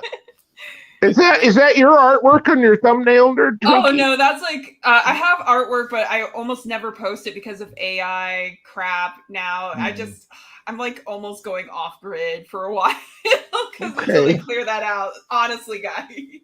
But yeah, Chris, always a pleasure. Superfan, always a pleasure. Thank you, Vinny, and nice to meet you, Nerd Twinkie. Nice to meet you too. And Happy New Year. Yeah, Happy New Year, man. Happy New Year. Until next time. Come here for joy. Bye, Quilo. Oh my god. Nice. And we'll give him one because he just lied. That's my policy. Yes, well, when I see 5 weirdos dressed in togas stabbing a guy in the middle of the park in full view of 100 people, I shoot the bastards. That's my policy. In case you guys want to know who's the artist, it's Shinichi Sakamoto. He makes the comic called Innocent. Oh, nice. Oh, yeah, cool. It's actually a pretty dope comic series. Like I started reading recently, and his art is seriously incredible. He's like one of the masters that's been doing it for like over 20 years, and I highly recommend his work. That is really awesome. Yeah, if my style is anything, it's similar to that, but I think lately it's been more expressive versus with detail. I don't know. It just takes a lot of energy, especially after work. And as you know, being bombarded with the crap of work, it's been a mental struggle. I'm not gonna lie. Oh yeah, but like I said, a lot of us, especially this past year, there's so many ups and downs and crazy. Yo, it's been rough. I mean, yeah, we are too many downs. We want more ups. Yes, please. Yeah, that's for sure. But I'm looking forward to seeing more of your work too, when things calm down a little bit more and stuff too. And yeah, mainly that AI stuff kind of is like scaring me away from a lot of things, because like the very idea of someone's going to be stealing my work and it's like, ooh, I like this, can you make this, and literally just kind of copy and paste and calling it their own. Oh, it's disgusting. Like, screw this. Well, I know the art community is exploding on that, how evil it is, how shitty it is. And I know they're stealing work too from people, not just have to be. They're stealing jobs. Using these fucking programs to cheat. But it's not just what people don't understand is the AI just made it more efficient. But kit bashing has been around for a while now. And when I worked, when we outsourced our art to a Chinese slave house, and they gave us art back, and a lot of it was like, we can't use this. What do you mean? Go on Google Image. Look, this is what they leveraged. Yep. It's stealing other people's art. Yeah. It's bullshit. Yeah. I seen it in the convention scene. I've seen it everywhere. But yeah, you're right. That's a lot of those art books I get very picky on. I have to be able to thumb through them first or something, because the majority of them, they will do that. They'll just grab a photo on someone else's artwork and do like a slight paint over. You could still see the poor resolution in a lot of them too. Yep. Or the watermark. Yeah. Oh my god, the watermark. Like, I don't know, guys. It's just like, when it comes down to art, you work so hard to get to a certain level of good, and then you share it, and just to have someone bastardize your efforts and just make it kind of like a fad, it's so insulting. It's just so infuriating. It's kind of why I even debate whether or not I want to continue being an artist. I mean, I'm going to do art regardless. It's just doing it as a profession versus just getting something more stable and respectable. But then again, I think maybe it's my ego talking, but I'm like, I want to try to be independent and see where that takes me. You never know. Yeah. Right. But you want to try. Yeah, exactly. I mean, I much rather try and fail and say, well, I try and then try again a couple of times more. And then I'm like, yeah, no, I need a stable job versus like never trying and being a coward and just complaining all the time about my existence of how everything sucks. I'm like, well, what are you doing actively to make your situation better? Nothing. Okay, then shut up. Like, Yeah. I don't know. At that point, it's just complaining. Yeah, that's it. Because and that's it. You're always gonna have regret if you never tried it anyway. So you might as well go for it. And what's the worst? What's the worst that could happen? Like you said, you might have to get more work somewhere else. But what's the best case scenario? Oh, it takes off. People enjoyed what you created. Oh, wow, look at that. Again, I want to put out stories that people are going to be proud of and that they can put on their shelf, show family, friends, whatever. Have these stories that they're going to continue to enjoy. That when we're long past, under the ground and all that stuff. I mean, we got something good out there, and a great legacy, I would say too. Because again, most of the stuff that we're doing, it is epic. When I read Chris's book, I told you I was late at night. It was after a stream, and I'm like, all right, I just wanted to read a couple pages real quick, and I read through the whole thing. I'm like, okay, well, the sun's going to be coming up, but hey, this book was awesome. Love the characters again because Chris is a cool dude. Everything that he's been saying, his background, like it's all the stuff that I'm like, yeah, we clicked, and we became friends out of what we're doing here on these streams and stuff. But actually getting the product in hand and reading it. And it's like, I didn't have to know him at all and be like, holy shit, that was an awesome story. And to see the stuff that was behind it or inspired it and what the direction he's going, he's not telling that same story. He's doing his own.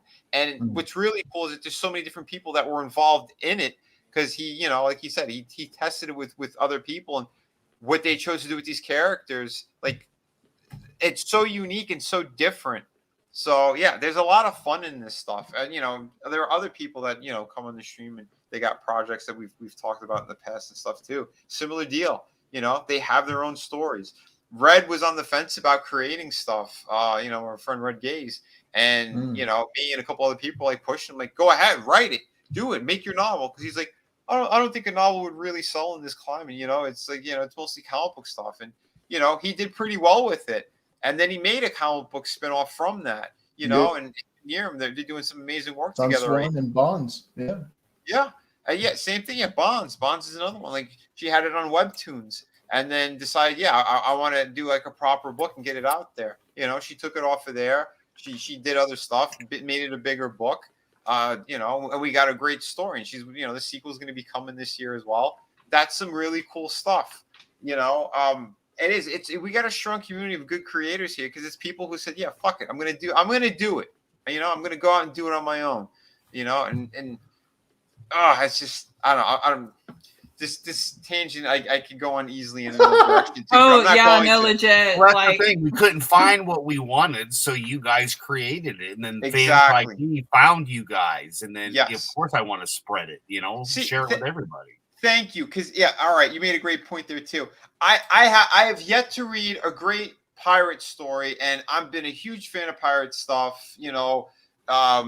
Actual people who existed and all that stuff, and I'm like, well, fuck it. I got the story I want to tell, and I'm going to do it. And the people have gotten it. Like, they're really, truly, like, amazed at Shadow of the Kraken. The book that I put out there.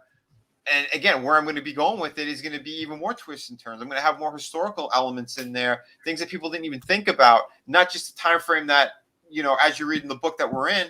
I'm going to be going even further back on some stuff because there's a lot of fun story elements to put in there. There's other things that I loved in history that I'm going to be, putting elements of it in there because it's about that. It's about the journey and then like where the characters are going to go, how they evolve.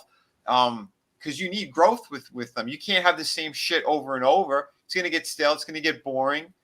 But for the type of stories that I tell, I always say they're more in a cinematic aspect. They're not just like your regular serial kind of comic book, hero does this, defeats the bad guy, has an obstacle, whatever. it's not just that. It's more. I want to be able to, you know, have these characters almost like we mentioned, like the Harry Potter thing. Like the audience is going to grow with the characters. You're going to see where we're going to be headed.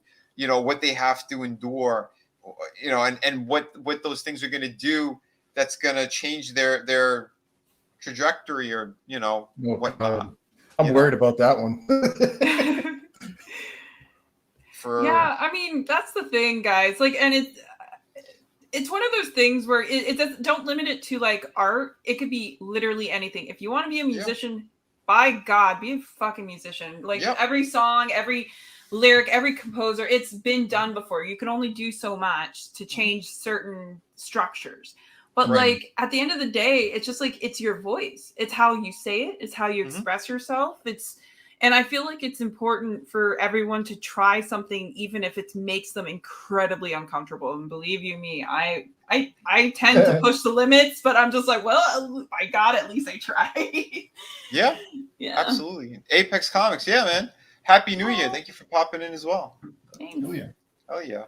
But yeah, no, and that's it too. Another great example. My last stream, I had one of my, you know, dear friends, who's like family, Grandmaster Bram Frank was on, and he's another one. He loved artwork. His father was an amazing artist. He got to be in the bullpen, hanging out with Jack Kirby, spending time with Frank Frazetta and their family as a kid. You know, that's some amazing stuff. And like, you know, he did like the in High Times. He had like a cartoon in there and stuff too, and he was doing some artwork, but he got into a really bad accident and he couldn't do it anymore. And as he was getting better and stuff, he started leaning more towards other things that kind of, you know, that he enjoyed. Martial arts was one of them. And again, this man, he's trained with some of the top people in the world, you know, Remy, just there's so many awesome things. And he went like the Filipino martial arts style is more what he kind of leaned into, and he developed his own. This guy was in Black Belt magazine multiple times. He had awards out the ass. He went into training military like around the world. This guy he's a freaking hero. He saved so many people all around the world, you know. And then he designed his own knives and some of the stuff that I've shown. I always have it in the description too on all my videos. That's so cool. His knives are epic. I love knives too. Like, it's so funny in Vancouver. You can't like carry pocket knives, and I'm like, yo, I'm not gonna admit or you know that I have them or I carry them, but I think it's just dumb. Like, I'm sorry. Like, I'm not gonna stab anyone. I swear. I just right. No, it's like just there's some kind of self-defense up there, especially right. I mean, I do jujitsu. I do martial arts, so I'm just like, come at me, ho. I don't need this knife to put you in your place. Come at me. I catch chairs. Well, yes. I catch chairs. That's right. That's it. Come at me in a Waffle House. I'll show you what's what. Oh my God. But yeah, no, it's illegal there. So oh it's just God. Like, but yeah, they have some really pretty ones. Oh, he's got amazing ones. He's a member of Mensa. So, and he's designed all these. He has patents on the lock mechanism system on here. The crimp. So even if you want one that is just like this, you can't kill anybody with it. I mean, it's pure utility. Yeah, it's a utility knife for sure. There's no blade on there, but they have like ridges on them. So like, again, if you're a martial artist of some kind, like, because he's got his seminars and stuff that he does. But like, you could pull people in, like, you know, their clothing, it'll pull on there, but it won't cut skin. The end of it, again, you could use it like if you're again in auto accidents and whatnot, you could break the windshield or the window with it. Cut your safety belt. The safety belt, yeah, because like you can't cut yourself on here. It's designed in a way where it's just like, you know, to get the belt off. It's really it's amazing stuff. And yeah, there's some of the techniques and stuff. And law enforcement down here, they have just a ton of these. They have the actual knives. They have the crimp. So cool. Yeah, no, he's like I said, he's trained people all over the world. It's really, really stunning. Yeah, here he is. He was a little bit heavier there. He's had a rough couple of years, some of the shit that he's gone through, but you know, again, almost had military contracts. Scumbags try to screw him out of it. You know, poor guy's he's gone through a lot, but again, the amount of stuff that he has, and like I have almost like like one of I think everything in here pretty much. These knives are incredible. He's got the kinetic energy to kind of open them up. He has his patented kind of like that hammer part of it. Just beautiful, beautiful stuff. If you did miss the last stream, I urge everyone go back, go take a look at it. You guys are gonna love it.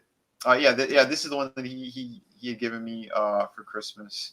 Just the other day I went by his house and I dropped him off some cool books and he's like, Vinny, I got your present here. I'm like, what's that? I'm like, oh, brother. Yeah. Give you a collection of knives now. Oh, dude. So yeah, cool. I'm like what's his name from Machete? Yeah. Danny Trejo. Like I got so many knives now. This is yeah, I have like a couple that were gifted to me, and then I bought one because I thought I lost one, and it was just like, oh no, found you. Oh, dude, yeah, it is incredible. Like I said, just the way you hold it too as it's closed, like that hammer mechanism that's in there too.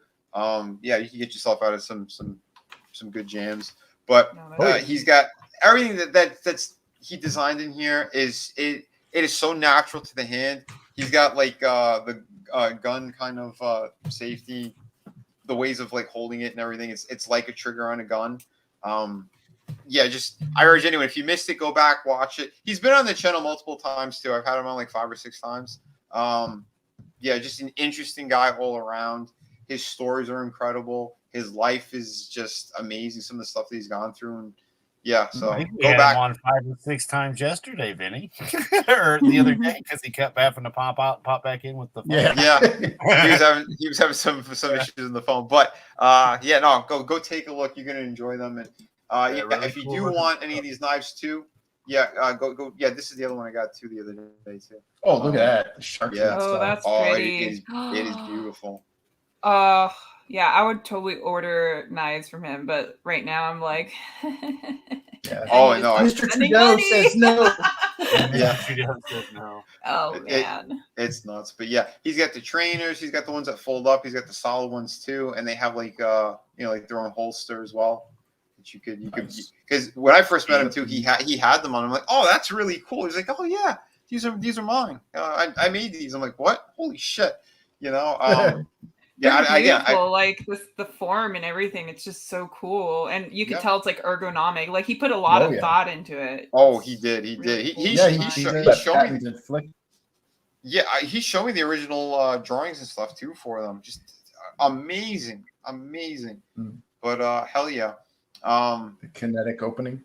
Yeah. Kinetic action. I can't remember. Yeah. Well, again, like if I were able to put my camera on, I would. But again, this is the older, shitty computer, so if I do, the internet will blow up in my face. Oh no, it's crazy. Yeah, I don't know how I'm running StreamYard right now. I'll be honest, I have no fucking clue. Oh my gosh.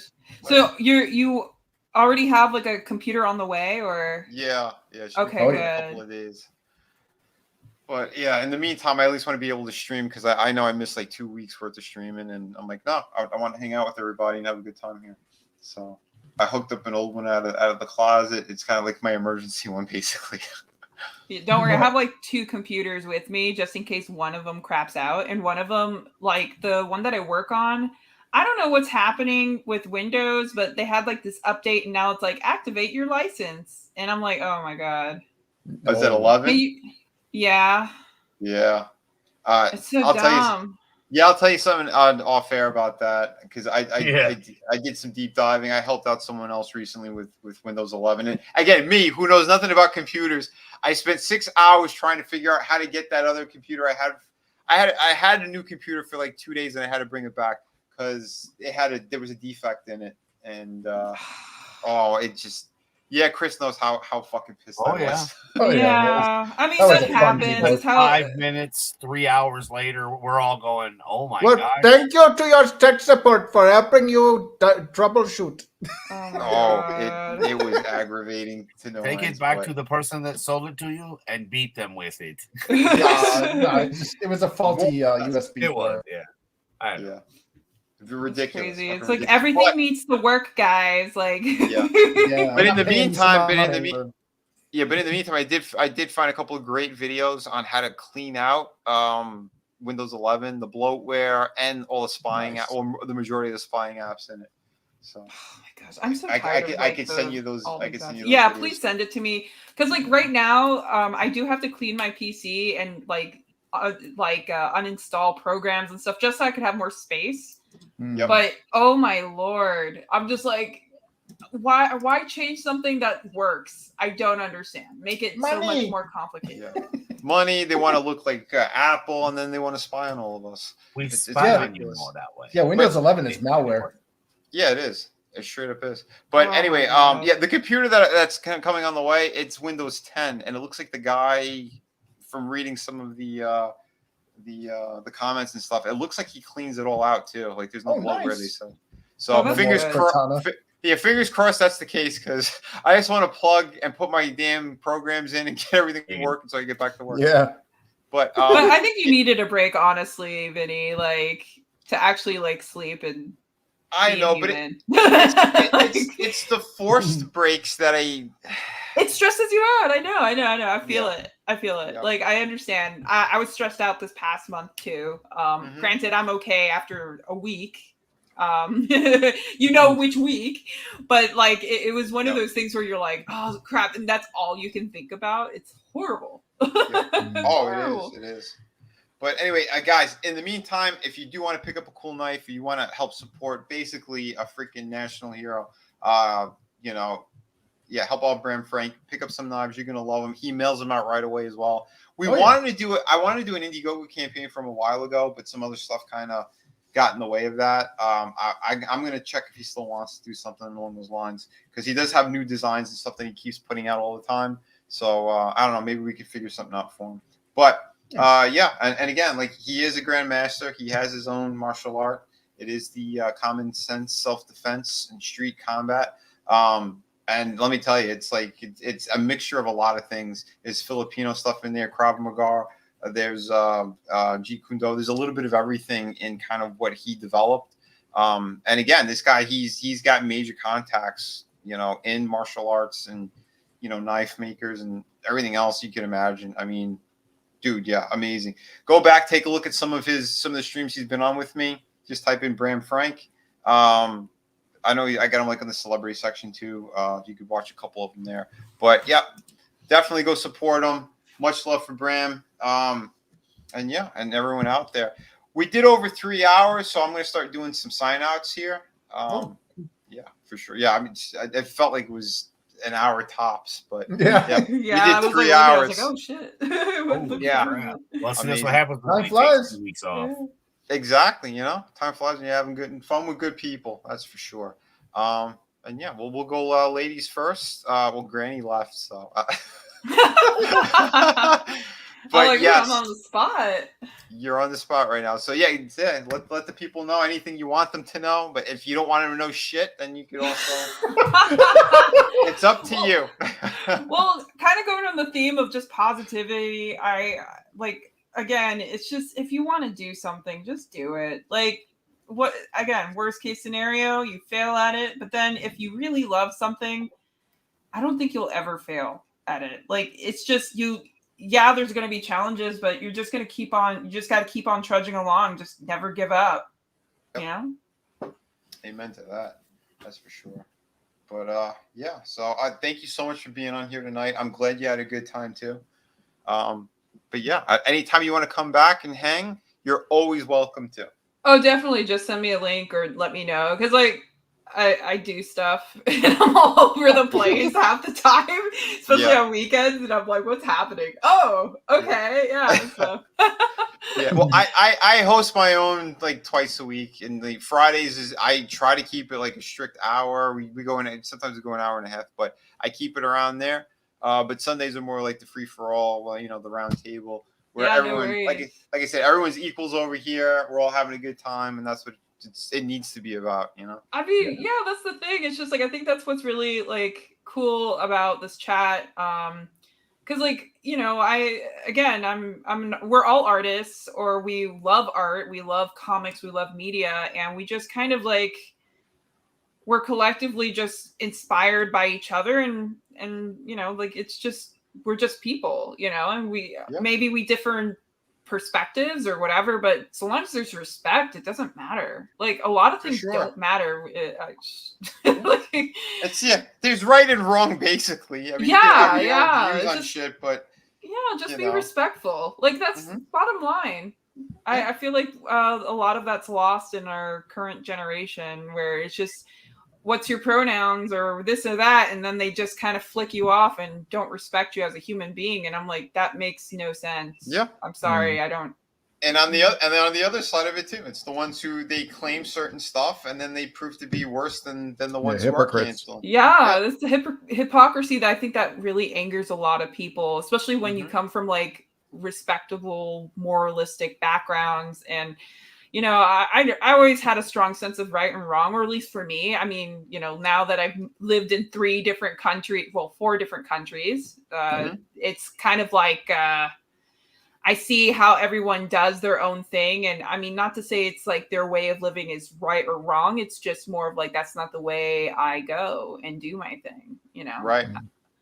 But yeah, I think the ultimate thing is just learn how to respect. And if you're treading fine water, it's one of those things, or like, you know, shaky grounds. It's like, please just learn to, you know, communicate that instead of just begrudging someone and then things blow out of proportion for no reason. Yeah, because what it is there's a lack of communication, and then they try to come up with these. Oh, well, then we'll have a debate, and the debates are always, you know. No, it's just basically, hey, they're trying to like debates, yeah, exactly. They're just like, let me show you how right I am, and I'm like, no. Yeah, it's a show. It's bullshit. It's drama.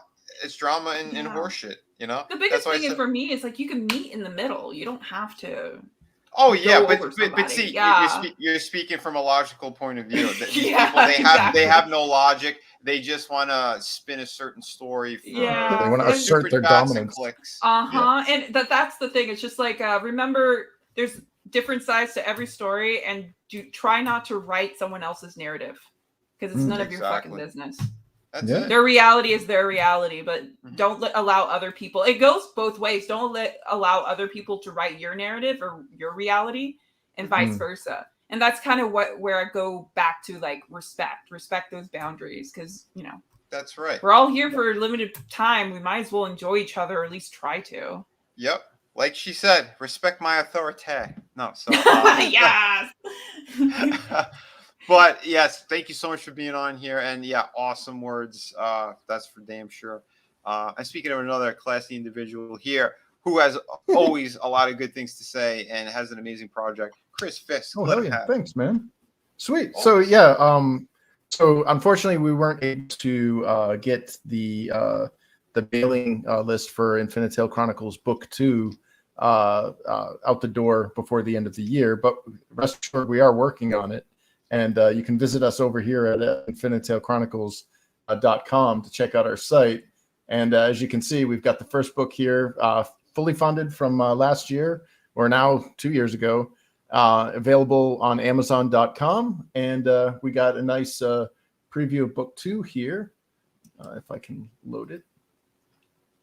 Nice. Well, from a Sugar Chris to a Chris Fisk, he says Fisk is the classiest. You gotta admire that. Thanks, man.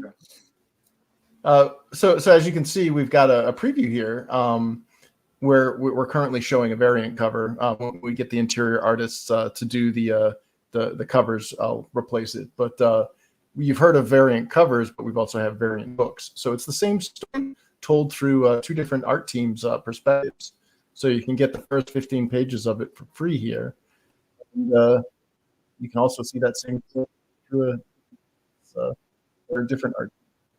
And again, I mean, you know, even though it's based off of Cad Gateau, the Welsh War of the Trees, you know, I mean, it does have a spin to it. I mean, basically, the story behind this is that imagine living in a world where you're immortal. You've never had any betrayals of the body, no diseases. Everybody's beautiful. The only thing is you have to live under basically the establishment, or you know, the governing body of sorts, just go along with it. But what we see with our story here is that one day somebody gets pregnant and has a kid, and the establishment comes for that kid, and her entire life, everything that she's ever learned, turns out to not be so perfect. And we get that nice riches to rags story. And yeah, it's an epic 10 book series. As we can see here, we have the planned 10 book series all set up. Obviously, the covers are not done yet, and then we're planning for that omnibus. But yeah, this was written back in the 90s. It's got elements of like Logan's Run to some degree. It's got elements of what is it? Plato's Cave. It's got a lot of social commentary, which is kind of odd that some of the reviewers that read the book said, there's elements in it that are poignant to what's happening today. And it's like, wow, this is kind of deep for a punk teenagers writing this back in the 90s. But I'm happy to hear people bring, different things out of the stories. And I think that having something that's not kind of locked into a specific time and being topical, I guess, to one specific narrative or story really makes it more timeless, where future generations could possibly read this and get something out of it. And that brings a lot of joy to me. I mean, again, I poured my soul into this. And speaking of which, here's some of the trading cards. And for the upcoming book 2, these nice little art cards, character dossier cards and stuff. And we got one here done by Vinny. That's right, dude. I love being a part of this. Like when you told me too, like how important that scene is, I'm like, oh hell yeah, man. We're gonna make this happen, and we had a good time with it too. And including, when you do get it, you could go to the codex on the website, and you could decipher the words that I put on the book as well. Yeah, and originally part of the trading cards for Series 1, we actually have the language cipher here. I'll have to add the vocabulary list so that you can get some of the words here that written in Slyrith. But we also have this nice other language written in Tilwith, which is the Elfin language, and little text and stuff. So the good thing is if you don't want to geek out and do the translation stuff, you're getting more R2D2 effect. Or, boop, boop, boop, boop. R2D2, you found a cigarette. Boop, boop. Like you're not necessarily missing anything out of that, but it's nice to kind of get that little taste of flavor that otherwise you'd have a little bit more knowledge over the world than some people that don't want to geek out. But, oh yeah, R2D2 just told C-3PO to go F himself. It's like, I know that because I translated it. Yeah. But so I'm looking forward to kind of starting off the hype train for book 2 this year. In fact, I was actually speaking with the art teams today. You started showing me roughs for additional pages coming soon. And the book is bigger than the first one. The first one was 52 pages, full color. The second one, I think it might be double that. So, wow. Yeah. Hell yeah. We're looking at a very big boy. Very big book. So, yeah. And, I'm looking forward to it because, it's interesting when, people who've read the book, I've sent out surveys and, I'm always looking for feedback. I'm looking for growth. I'm not making this product for me. I'm not going to sit there and ego wank myself. I'm a big boy. I can be told, your product sucks and here's why. And, and that's helpful. I mean, like I said, I worked with community kids that were the most honest critics. They're like, this is terrible. Like, and it was useful information. It helped me grow as a creator. It helped me for sure. It helped me shape the product, and it's appreciated. Because to me, like apathy is much worse than negative feedback. Because if somebody doesn't give a crap about this product and just let it die on the vine, this is my list. This is something I'd like to leave behind. Long after I'm gone, you could pick this up and be like, oh, kind of a cool fantasy thing. I wonder who did this. Yeah. Man. Oh, absolutely. And like you said, too, with the critiques, it proves that you came out with just an incredible story because you made changes, because you heard out, some of the people who they didn't like certain things while you were developing the story over all that time. And you came out with a freaking masterpiece there.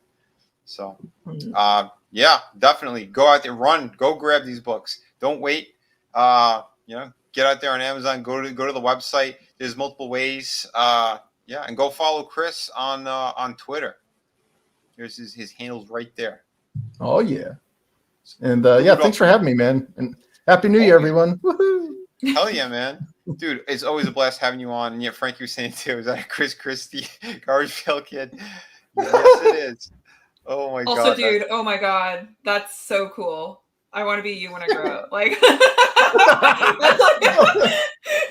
like wow. No, I'm sorry. I was like listening and just watching all the art. It's just so exciting to see everything put together. Oh, for sure. Yeah. Sure. Oh, and speaking too, I mean, Mad appreciation. He's not on panel tonight, but he did send us a super chat. Speaking of other awesome creators and stuff, I'm going to share screen real quick. We got Adega Outlaw, fantastic writer. The Doc, he knows what he's doing. This guy is super talented. No, that photo's not him. That's some old lady that I don't know who the hell it is. But his books are here. So just type in Adega Outlaw, how you see it right there on the screen.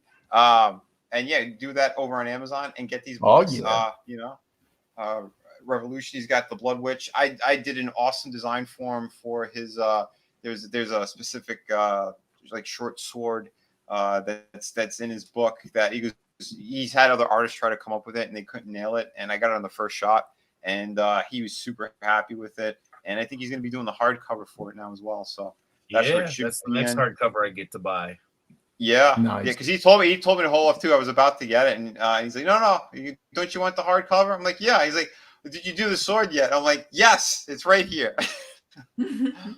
So, but yeah, when he saw it, he was like, "Holy shit!" He goes, "I wasn't expecting you to go that great with it." But we love the Doc. He's a great person, great friend to the channel, and we're gonna give him a shout out whenever we could. And his links are also in the description. Doc, I think you have a wrench, so if you want to drop any links too, go for it. Or anyone with the wrench, please do so. But yeah, beautiful stuff here. And yeah, more on the way. So keep an eye out for that. And since I am sharing screen already, I'm just going to show mine real quick before we get to Adam. Shout out to the Kraken. You guys, you got to snatch this up. Again, this is my newest book, 52 pages. If you want an epic pirate story, it's going to have a bunch of twists and turns. I try to ground it, at least in the beginning, in reality and some of the stuff that happens in this book. I just kind of want to show like what the pirates were kind of surviving, with how they survived, what they did. But there is supernatural elements in here. We have a good, awesome villain in this series as well, who's pursuing our main characters. We have an awesome treasure map that's carved into this skull. You're going to find out more about this stuff too, and kind of where it's leading. It's also coded, so it's not like you just grab it and you know where you're going to go. There's a lot of other mysteries behind all this stuff and kind of where we're leading with it. But yeah, you're going to have characters from history are going to be in this series as well. So in the first issue, there's a cameo from two actual pirates, Calico Jack and I'm having a brain fart right now. Damn it, Captain Hornigold. Yes, we have some pirates in history, and there's going to be some that pop up that have a bigger impact on the story as well. So, if you want something amazing, again, 52 pages of fantastic, gorgeous work like this. Every page, I made sure to look like this, painted, beautiful style. So everything you see here, this is all in the book. Gorgeous stuff. So, it's cover quality on every page, and a story that has plenty of twists and turns. We got some violence, we got action, we got hot babes, you got everything you need in here. Beautiful locations. Here's our villain. And this guy he's a piece of work. And yeah, when you see it, you're really gonna enjoy this. I have people going like, "Holy shit, that was great." They said, "Oh, why did so and so do that in the book too? And where's it gonna go?" And and again, of course, I got big cliffhangers on almost like all my books, but they're worth it. Because again, people are kind of like scratching at the walls too, like, when's the next one coming out? They're coming. But the next one that I'm working on right now, like I said, I started work on City of Venus too. And I have some pages that are done, waiting for the new computer so I could get back. I lost the page, which infuriated me. But the line works there. I just got to repaint it and everything. So we didn't lose too much. But since we're talking about City of Venus, look at this. It's barely wanting to load up. Come on, computer, you can do it. Chunk. Here, City. Here, come on. It's like we get those little mice in there. Like, keep going. The on the wheel. gerbil's dead in the wheel. Yeah. So here's City of Venus. This is like, kind of like the first time I did like a completely solo project. And again, this is a story that everyone really they jumped all over. When we first initially did it, like when it closed, it didn't have that much, but I kept it in demand and, pulled in a good amount of money on top of it because people just kept going, holy shit, this is great. I put the art books on here too. So, the sequel is going to be bigger too. This is like a standard book, 32 pages front cover to back, but the sequel is going to be 52 pages. So you guys wanted more artwork and story, you're going to get it. You're going to have more backstory on the main character, more about the world, and some other really big surprises. So yeah, get ready for all this great stuff. If you're a fan of Resident Evil, Alita, just a slew of awesome stuff, I think you're going to dig this for sure.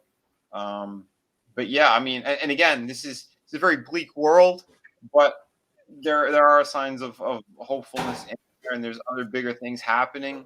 So yeah, wait until you see some of the big surprises we got in here, because it is set very far into the future. But at the same time, it's like there's been so many wars over the years, and you're going to see some surprises of those elements. That's all I'll say on that. But yeah, when you get the books and you see them, you're really, holy shit, that was cool. But yeah, it's just this is a mishmash of everything that I kind of loved and a story I wanted to tell for a long time. It took a lot of different turns as well. It started off being it was like a bigger, more alive city. And I went, no, I'm going with Dead City on this. I'm going to make sure that it's going to be pretty much that. But no, there is some cool shit that's going to happen in here. But yeah, jump on it if you love like the post-apocalyptic type of stories and worlds. And again, I got the art books. Those are 50 pages. We got 2 of them there. So that's 104 pages of beautiful artwork, full page, all different stuff from, again, like mythology, superhero, TV. I got everything in here. There's only so much I could show on these, campaigns. But again, I got fairy tale type stuff. I got like 2 or 3 different versions of Alice in Wonderland, kind of pinup style. But yeah. Oh, this is the one I was talking about on the other stream. I have at least 2 people I know of have gotten this full image tattooed on them. One of them contacted me on Instagram. Wow. Her entire back is this cover of Alice. Oh, good God. That must have been like a month's worth of. Wow, that's commitment, but that's dope. Yeah. I admire that, but then I'm like, oh gosh.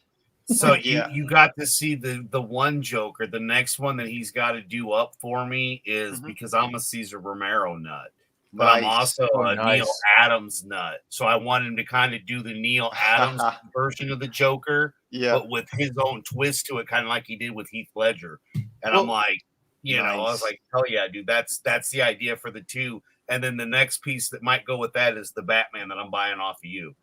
Hell yeah. Oh, well, speaking of Nelson. Speaking of Nelson, he dropped a super chat.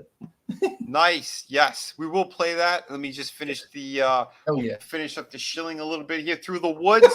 This is again epic story. Right? I'm sorry, guys. I got 3 campaigns, so throw the money at me if you have to, if you need to, if you want to, if you want fantastic quality out there. Frankie knows he's out there in the chat. He's my brother. He's the co-creator, co-writer of this project. Through the Woods, epic ghost story. You have the entire story here. So you got 98 pages, gorgeous book. And it is in a European format. So hardcover. It's like about close to 9 by 12 inches, around there. Again, and if you get Bram's knives and you get this, you have like a sword and a shield. So you're ready for 2023. But nice. We got Kelsey Shannon did the cover to the ash can. I also have a nice image of that inside the book as well. I have like a little bit of a gallery in there for like covers and stuff like that. But awesome story. A little bit of cheesecake on some pages here and there. But the story itself is epic. People have gotten it, absolutely loved it. I know Nelson just got his recently. He said he just went through it in one shot, and he couldn't believe how awesome it was. And a lot of people got very emotional towards the end of the story as well. Because again, you have a good payoff in this. It's and the first book I actually sat down and was actually reading. Because I hadn't gotten Chris's yet, and I really was enjoying it. And it was one of those where I savored each frame by frame, read it, look at, and then get through the whole page and just sit there and love it, man. And I only gotten through so much because I haven't had time to, get back into it. But it is literally one of the first books I've read like that since, Stealing Solo and then Chris's book. Nice, dude. And that's how much I've enjoyed it. So for me, as a fan of you guys, like it is always an honor to be here with you. And then the fact that we're actually, become friends and everything, it's even better. But it's not only about the product, but that's why I love talking about your stuff and being like, for me, this is one of the great. And I haven't even got through the thing. I've still got. I'm only a fourth of the way through it, but I was enjoying it. It's that where you're just. It's that you time that you were talking about earlier. Yeah. Nerd Twink. It's that you just relax, you're just ready and you're just doing you and yep. Yeah, I gotta say, Vinny, I really, really love, especially when you pull the dramatic lighting, you do a really good job where it's not overly, because I'm used to concept work where it's overly dramatic and stuff, but you have a nice balance.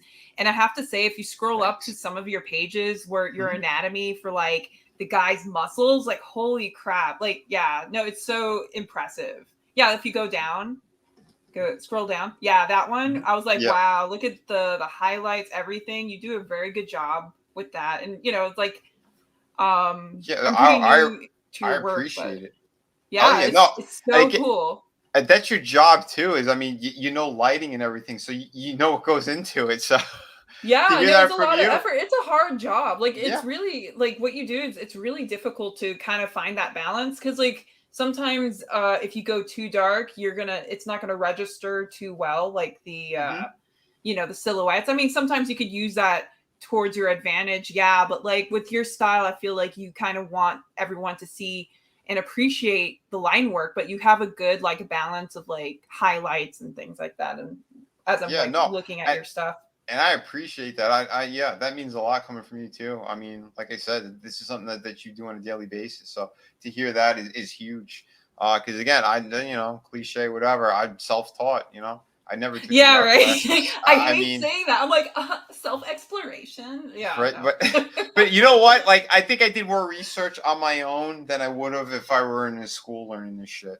Honestly, they make not to diss any kind of schooling. Go to school if you feel like you would benefit from it. But in all honesty, I feel a lot of things you can do by yourself with the right direction. You just got to find the appropriate teacher or mentor. I feel because a lot of people, you have to be part of the right community who's willing to tell you things truthfully but guide you appropriately. And I'm gravitating towards my industry.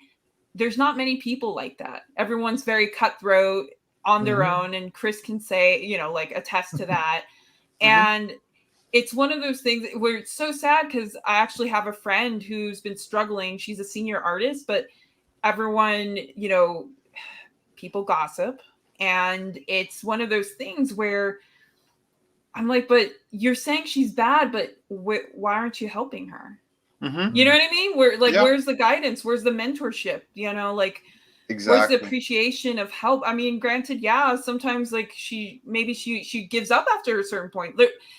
There's so much that goes into a person more so than what their work represents. We're not granted, we're artists. We love our work and it's part of us, but at the same time, we're so much more than that as well.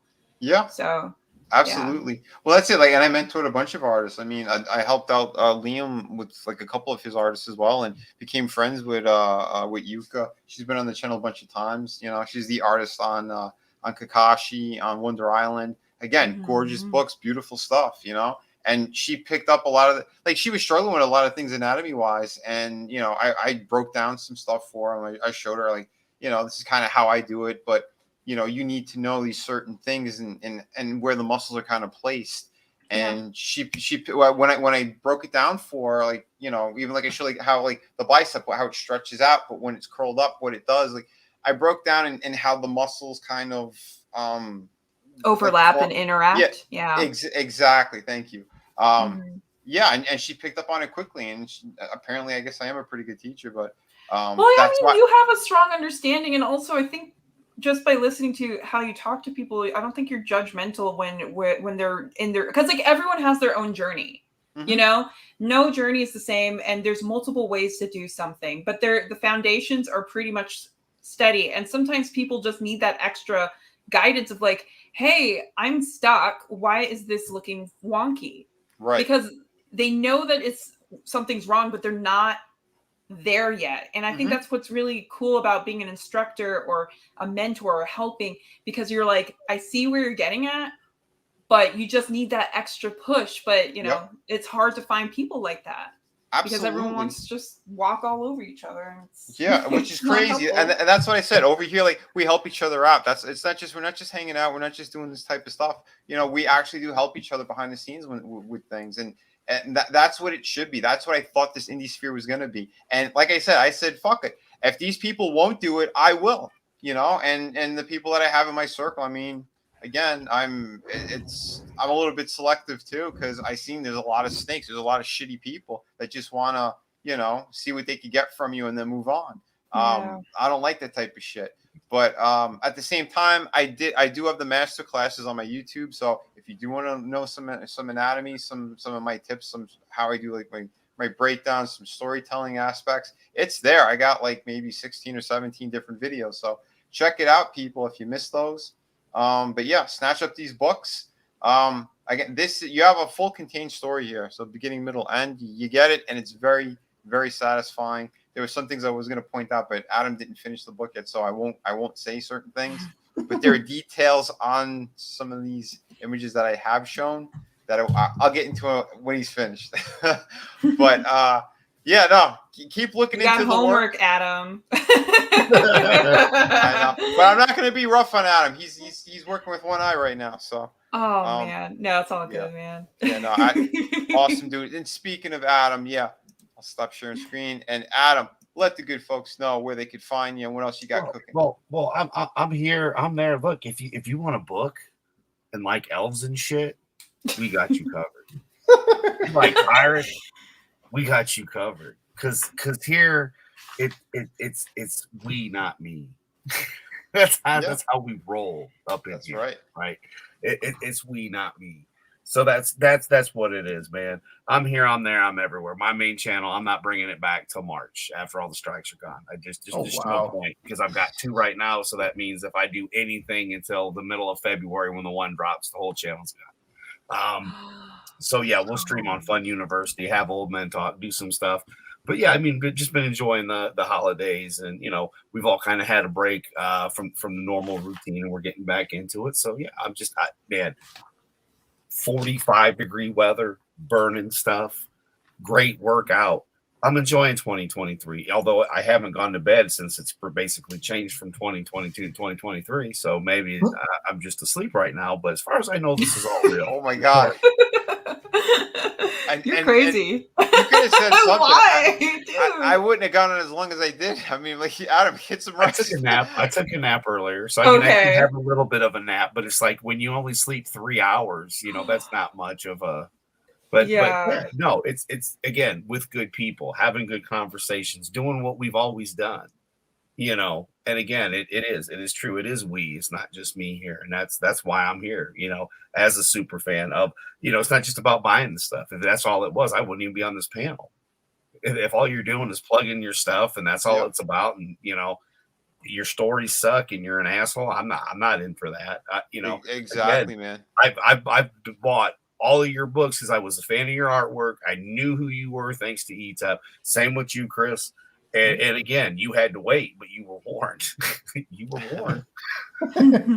All you used was warned. So, and if you couldn't learn that I drove 4 hours north to go hang out with ETEP with a necklace, you know, $100 chain necklace and shit. I mean, come on, guys. You should have known that the hints were there.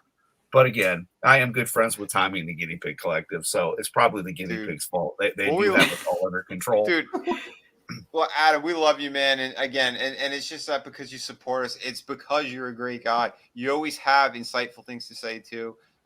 You know, you'll live life as well. So you've seen a lot of things. You know how people are, you know, and that's why I'm always happy having you on because again, you add so much to a conversation and in a good way, man. Awesome people, you know, and that's what we love. Thank you. It's always a pleasure to be here with you, wonderful people. And we have a good time. And I think that's what helps keep us as sane as we can be in these times. Especially, sure, look, we're all working together. We're working separately, but we're building. We're not destroying. Dude, that's the game plan. And wow, Adega Outlaw, he says he should shout out the Kraken the link with Joe Malozzi. Again, this is another fantastic sci-fi writer and stuff. He's been disappointed with the last 3 books he's gotten, but he trusts Adega's opinion. He trusts his opinion, so he might be looking forward to my book. So that's a good thing. Hey, fingers crossed on that. I would love to hear from because like I said, I haven't had a single bad review on Shadow of the Kraken. Everyone who's gotten it, even the people who's like, yeah, I'm not really into pirates, but I like your work. I'll give it a shot. They said their jaw hit the floor when they got it. Nice. And they can't wait to see where the story's going to go. So that means a lot to me. Because again, that's another one that's my baby. You know, I did everything on it, all the artistic chores, the writing, every aspect of it. You know, but again, Nelson the gentleman for $2 says thanks again, Vinny, and we'll play out on the go. What would you like, man? Would you want more Ric Flair? You want somebody else? Just let me know, or we could go random. We could just pick one. We could have a little more Captain Lou. That's always a blast. I mean, you can never go wrong with Lou. Yeah, you can never go. All right, well, never go wrong. Well, for $2, we'll give you this one. This one's always fun.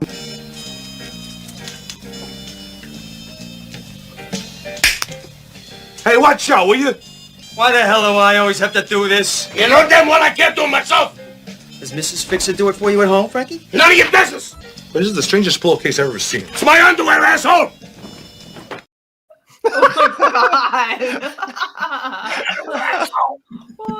Oh shit! I'm telling you, that movie's hilarious, and Captain Lou is like one of the best things in it. It's funny. God, I miss Captain Lou. I know, man. Oh. No one's looking for bad reviews, but I mean, again, there's been a lot of shitty people out there too that just want to be dicks for the sake of it.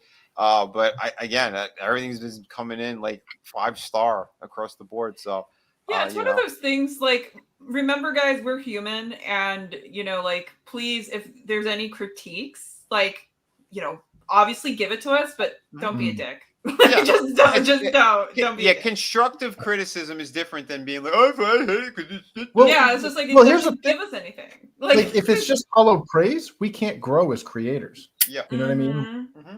Exactly. Yeah. But I mean, again, as creators, though, and again, this goes for all 3 of you, though, and I and Chris, you know this, and so do you, Vinny. How many times have I told you, though, it was after conversations with you or things that had opened my eyes, things I hadn't even thought of, and then sparks then creativity on my end to just do a stupid video with the dogs. But you know what I mean? Like, you have helped also fuel me just because of conversations that we've had that had nothing to do with anything. When we're backstage talking and everything. And, and again, or when we were talking with Nelson about stuff, how there were so many different angles that went through that first stream that we all did, where not everybody could agree, but see, again, like nerd culture used to be, we could all agree to disagree and still respect each other and be like, okay, maybe that is what happened to you. Well, here's something crazy that happened to me. And again, look at how much fun we had. That he only wanted to do it about 3 times a year, maybe 3 times a year. And now, we're going to try doing it at least once a month, like we said, So, and you guys are a big part of that as well, because again, you influenced me, which also influenced him. And then we worked together and talked together. So one big circle, man. Dude, yeah, and that's what I'm saying, man. There's a lot of good people out there. Sugar Chris, he's another one, man. Dude, yeah, if you ever want to come on again, just let me know. I know our schedules never lined up because your job and everything, and when I was streaming. But if you're off at a certain time or you want to try to come on a stream, dude, let me know. Chris, you are awesome. We've had a lot of good times hanging out on different streams. He's the first one that gave me a chance, man. When I was trying to shop my book around, he's the first one that actually said, "Hey, man, on my show." So yeah, I'm super grateful for him, man. He's got an awesome show, The Morning Roast. Yeah, go check it out. Again, we love Chris. Great guy, super cool dude, fun, sweet.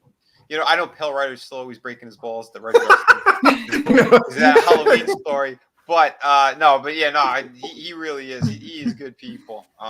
Every time I see him, he always puts a smile on my face too. Classy guy. So go give him some love. Again, The Morning Roast. Yeah, go check it out. Yeah, hell yeah, dude. And yeah, let me know anytime you want me on. Just hit me up. But yeah, everybody, thank you so much for being here tonight. We kind of we're already into January 2nd now. It's Happy New Year now. It's January 2nd. We know it's official, right? We actually did survive the New Year. It's 10 p.m. for me, guys. But yeah, you're in the future. Congrats. We are. And Liam's even further than that. That guy's a time traveler. The next day, it was the New Year's Eve or New Year's Day special, man. So why not go along and make it to the next day? I mean, whatever. It's like it's been a while since I got to have the privilege of being on this channel and talking to you guys, so it's all good for me. Like I said, anytime you want to come on. I mean, again, you're a good friend. Any Sunday you're free. Here. We'll any Sunday you wants to come on, you have an open invite. The key to the palace is what he's trying. Oh my gosh! There you go. Thank you. I hope Adam. Sugar Chris, you can come join us sometime too. Like it would be great to talk to you and hear what you got to say. Yeah, his collection of books are amazing too. I mean, he supported so many of us. And no, don't worry. Yeah, we won't bring that up. But he's shaking his fist right now, going, "Damn you, Pale Rider!" Yeah. But no, Chris is awesome. And he hangs out. Sims usually is like his co-host on the channel too. Sims also, he's got some great books. Another good person. Go check out all these people. And we'll try to have more on this new year as well. So for sure, everybody, thank you, Keely Chow, Sugar Chris, King of the Squibs, Nelson the Psychopath, Tommy the Guinea Pig Collective, Frankie Knows, Adega Outlaw, Last Sword of Truth. We had, I think Parrot Head was in here tonight too. Manliness and Motivation. Again, all those great Kevin Spacey jokes. I mean, it's Ryan the Cardinal. Thank you so much as well. Scrolling up right now, hoping I'm missing anybody, but you guys were real active tonight too. Tim's Talk. Thank you for being in here at Nuke. We'll do more video game stuff too. More discussions on that. I know Nuke's a gamer as well. Nice. Again, Conquest Comics, Horny Alf. So many awesome people. Again, Adega, thank you again for the super chat earlier. Let me see, he's still going here. Sure. Again, Pale Rider. Pale Rider, thank you for being here tonight as well. Everyone, I do hope you had a great New Year's. And if not, hang tough. Try to keep positive. We're gonna try to have more of these streams that are gonna talk about more of the good things that we enjoy. We'll still slap some people in the face when we have to, but Godzillionaire, thank you for being here tonight as well. Let's see. Soul Assassin, that's right. You were in here. Again, really, really cool people. Great supporters. I'm Not Creative. Again, congrats on getting 2 chapters done in your book. That is awesome. Mogwai Centurion, thank you as well. I met him in person too. Good dude. He's I picked a random one that he did. You see he painted that Ashland figure? Yeah, that's right. Yeah. Dude, awesome stuff, man. Yeah, he paints a lot of miniatures. He even got a couple of McFarlane figures that they were the prototype versions ones where they're all gray. They're harder to find, but I know he painted a few the 40K stuff that they had. Oh yeah. Yeah. So again, like I said, we have all sorts of great people out there, talented, doing all their things that make them happy. And we'll have more fun like that. Papa Cotton, thank you for being in here as well. Keep going up here. I know we had a couple different ones in the start as well. And a few people I didn't see before. Zombie Box Reviews, thank you for being here. Slasher, thank you for being in here as well. I think I had hit everyone. If I did miss anyone, my apologies. Tina Bojan. Yes, Tina Bojan. She was gonna. She wanted to be on here tonight, but she was doing some family stuff too. Which again, I'm glad. Have fun with your family. I know it's the holidays, and a lot of people going back to work and school and all that stuff. And William Palmieri. I think you're gonna be watching on the replay. So yeah, man. I hope you have a great day. He's over in Australia as well. He's another future boy. But an awesome dude. And yeah, definitely a friend. So everyone, thank you so much for being here tonight. Everyone, have a happy and safe new year. Let's see, I'm trying to find a good one to go out on. Fantastic. Well, I was thinking maybe some Jones, but no, that one's too extreme for tonight. Oh hell, I know. I got so many of these. We'll go out on. You want to go on a street fight? We'll go on a street fight instead. Wait, did I find this section? Sorry, I have so many bumpers in here. It's ridiculous. Which was this one? All I know is psychopaths operate. They're not human. I don't like them. Okay. Friggin' frog's gay. Because we need at least one of those. So. Okay. But yeah, everyone, I do hope you have an excellent night. And yeah, we'll go out on the street fight because who doesn't love Sunny in Philly? Everyone, peace out.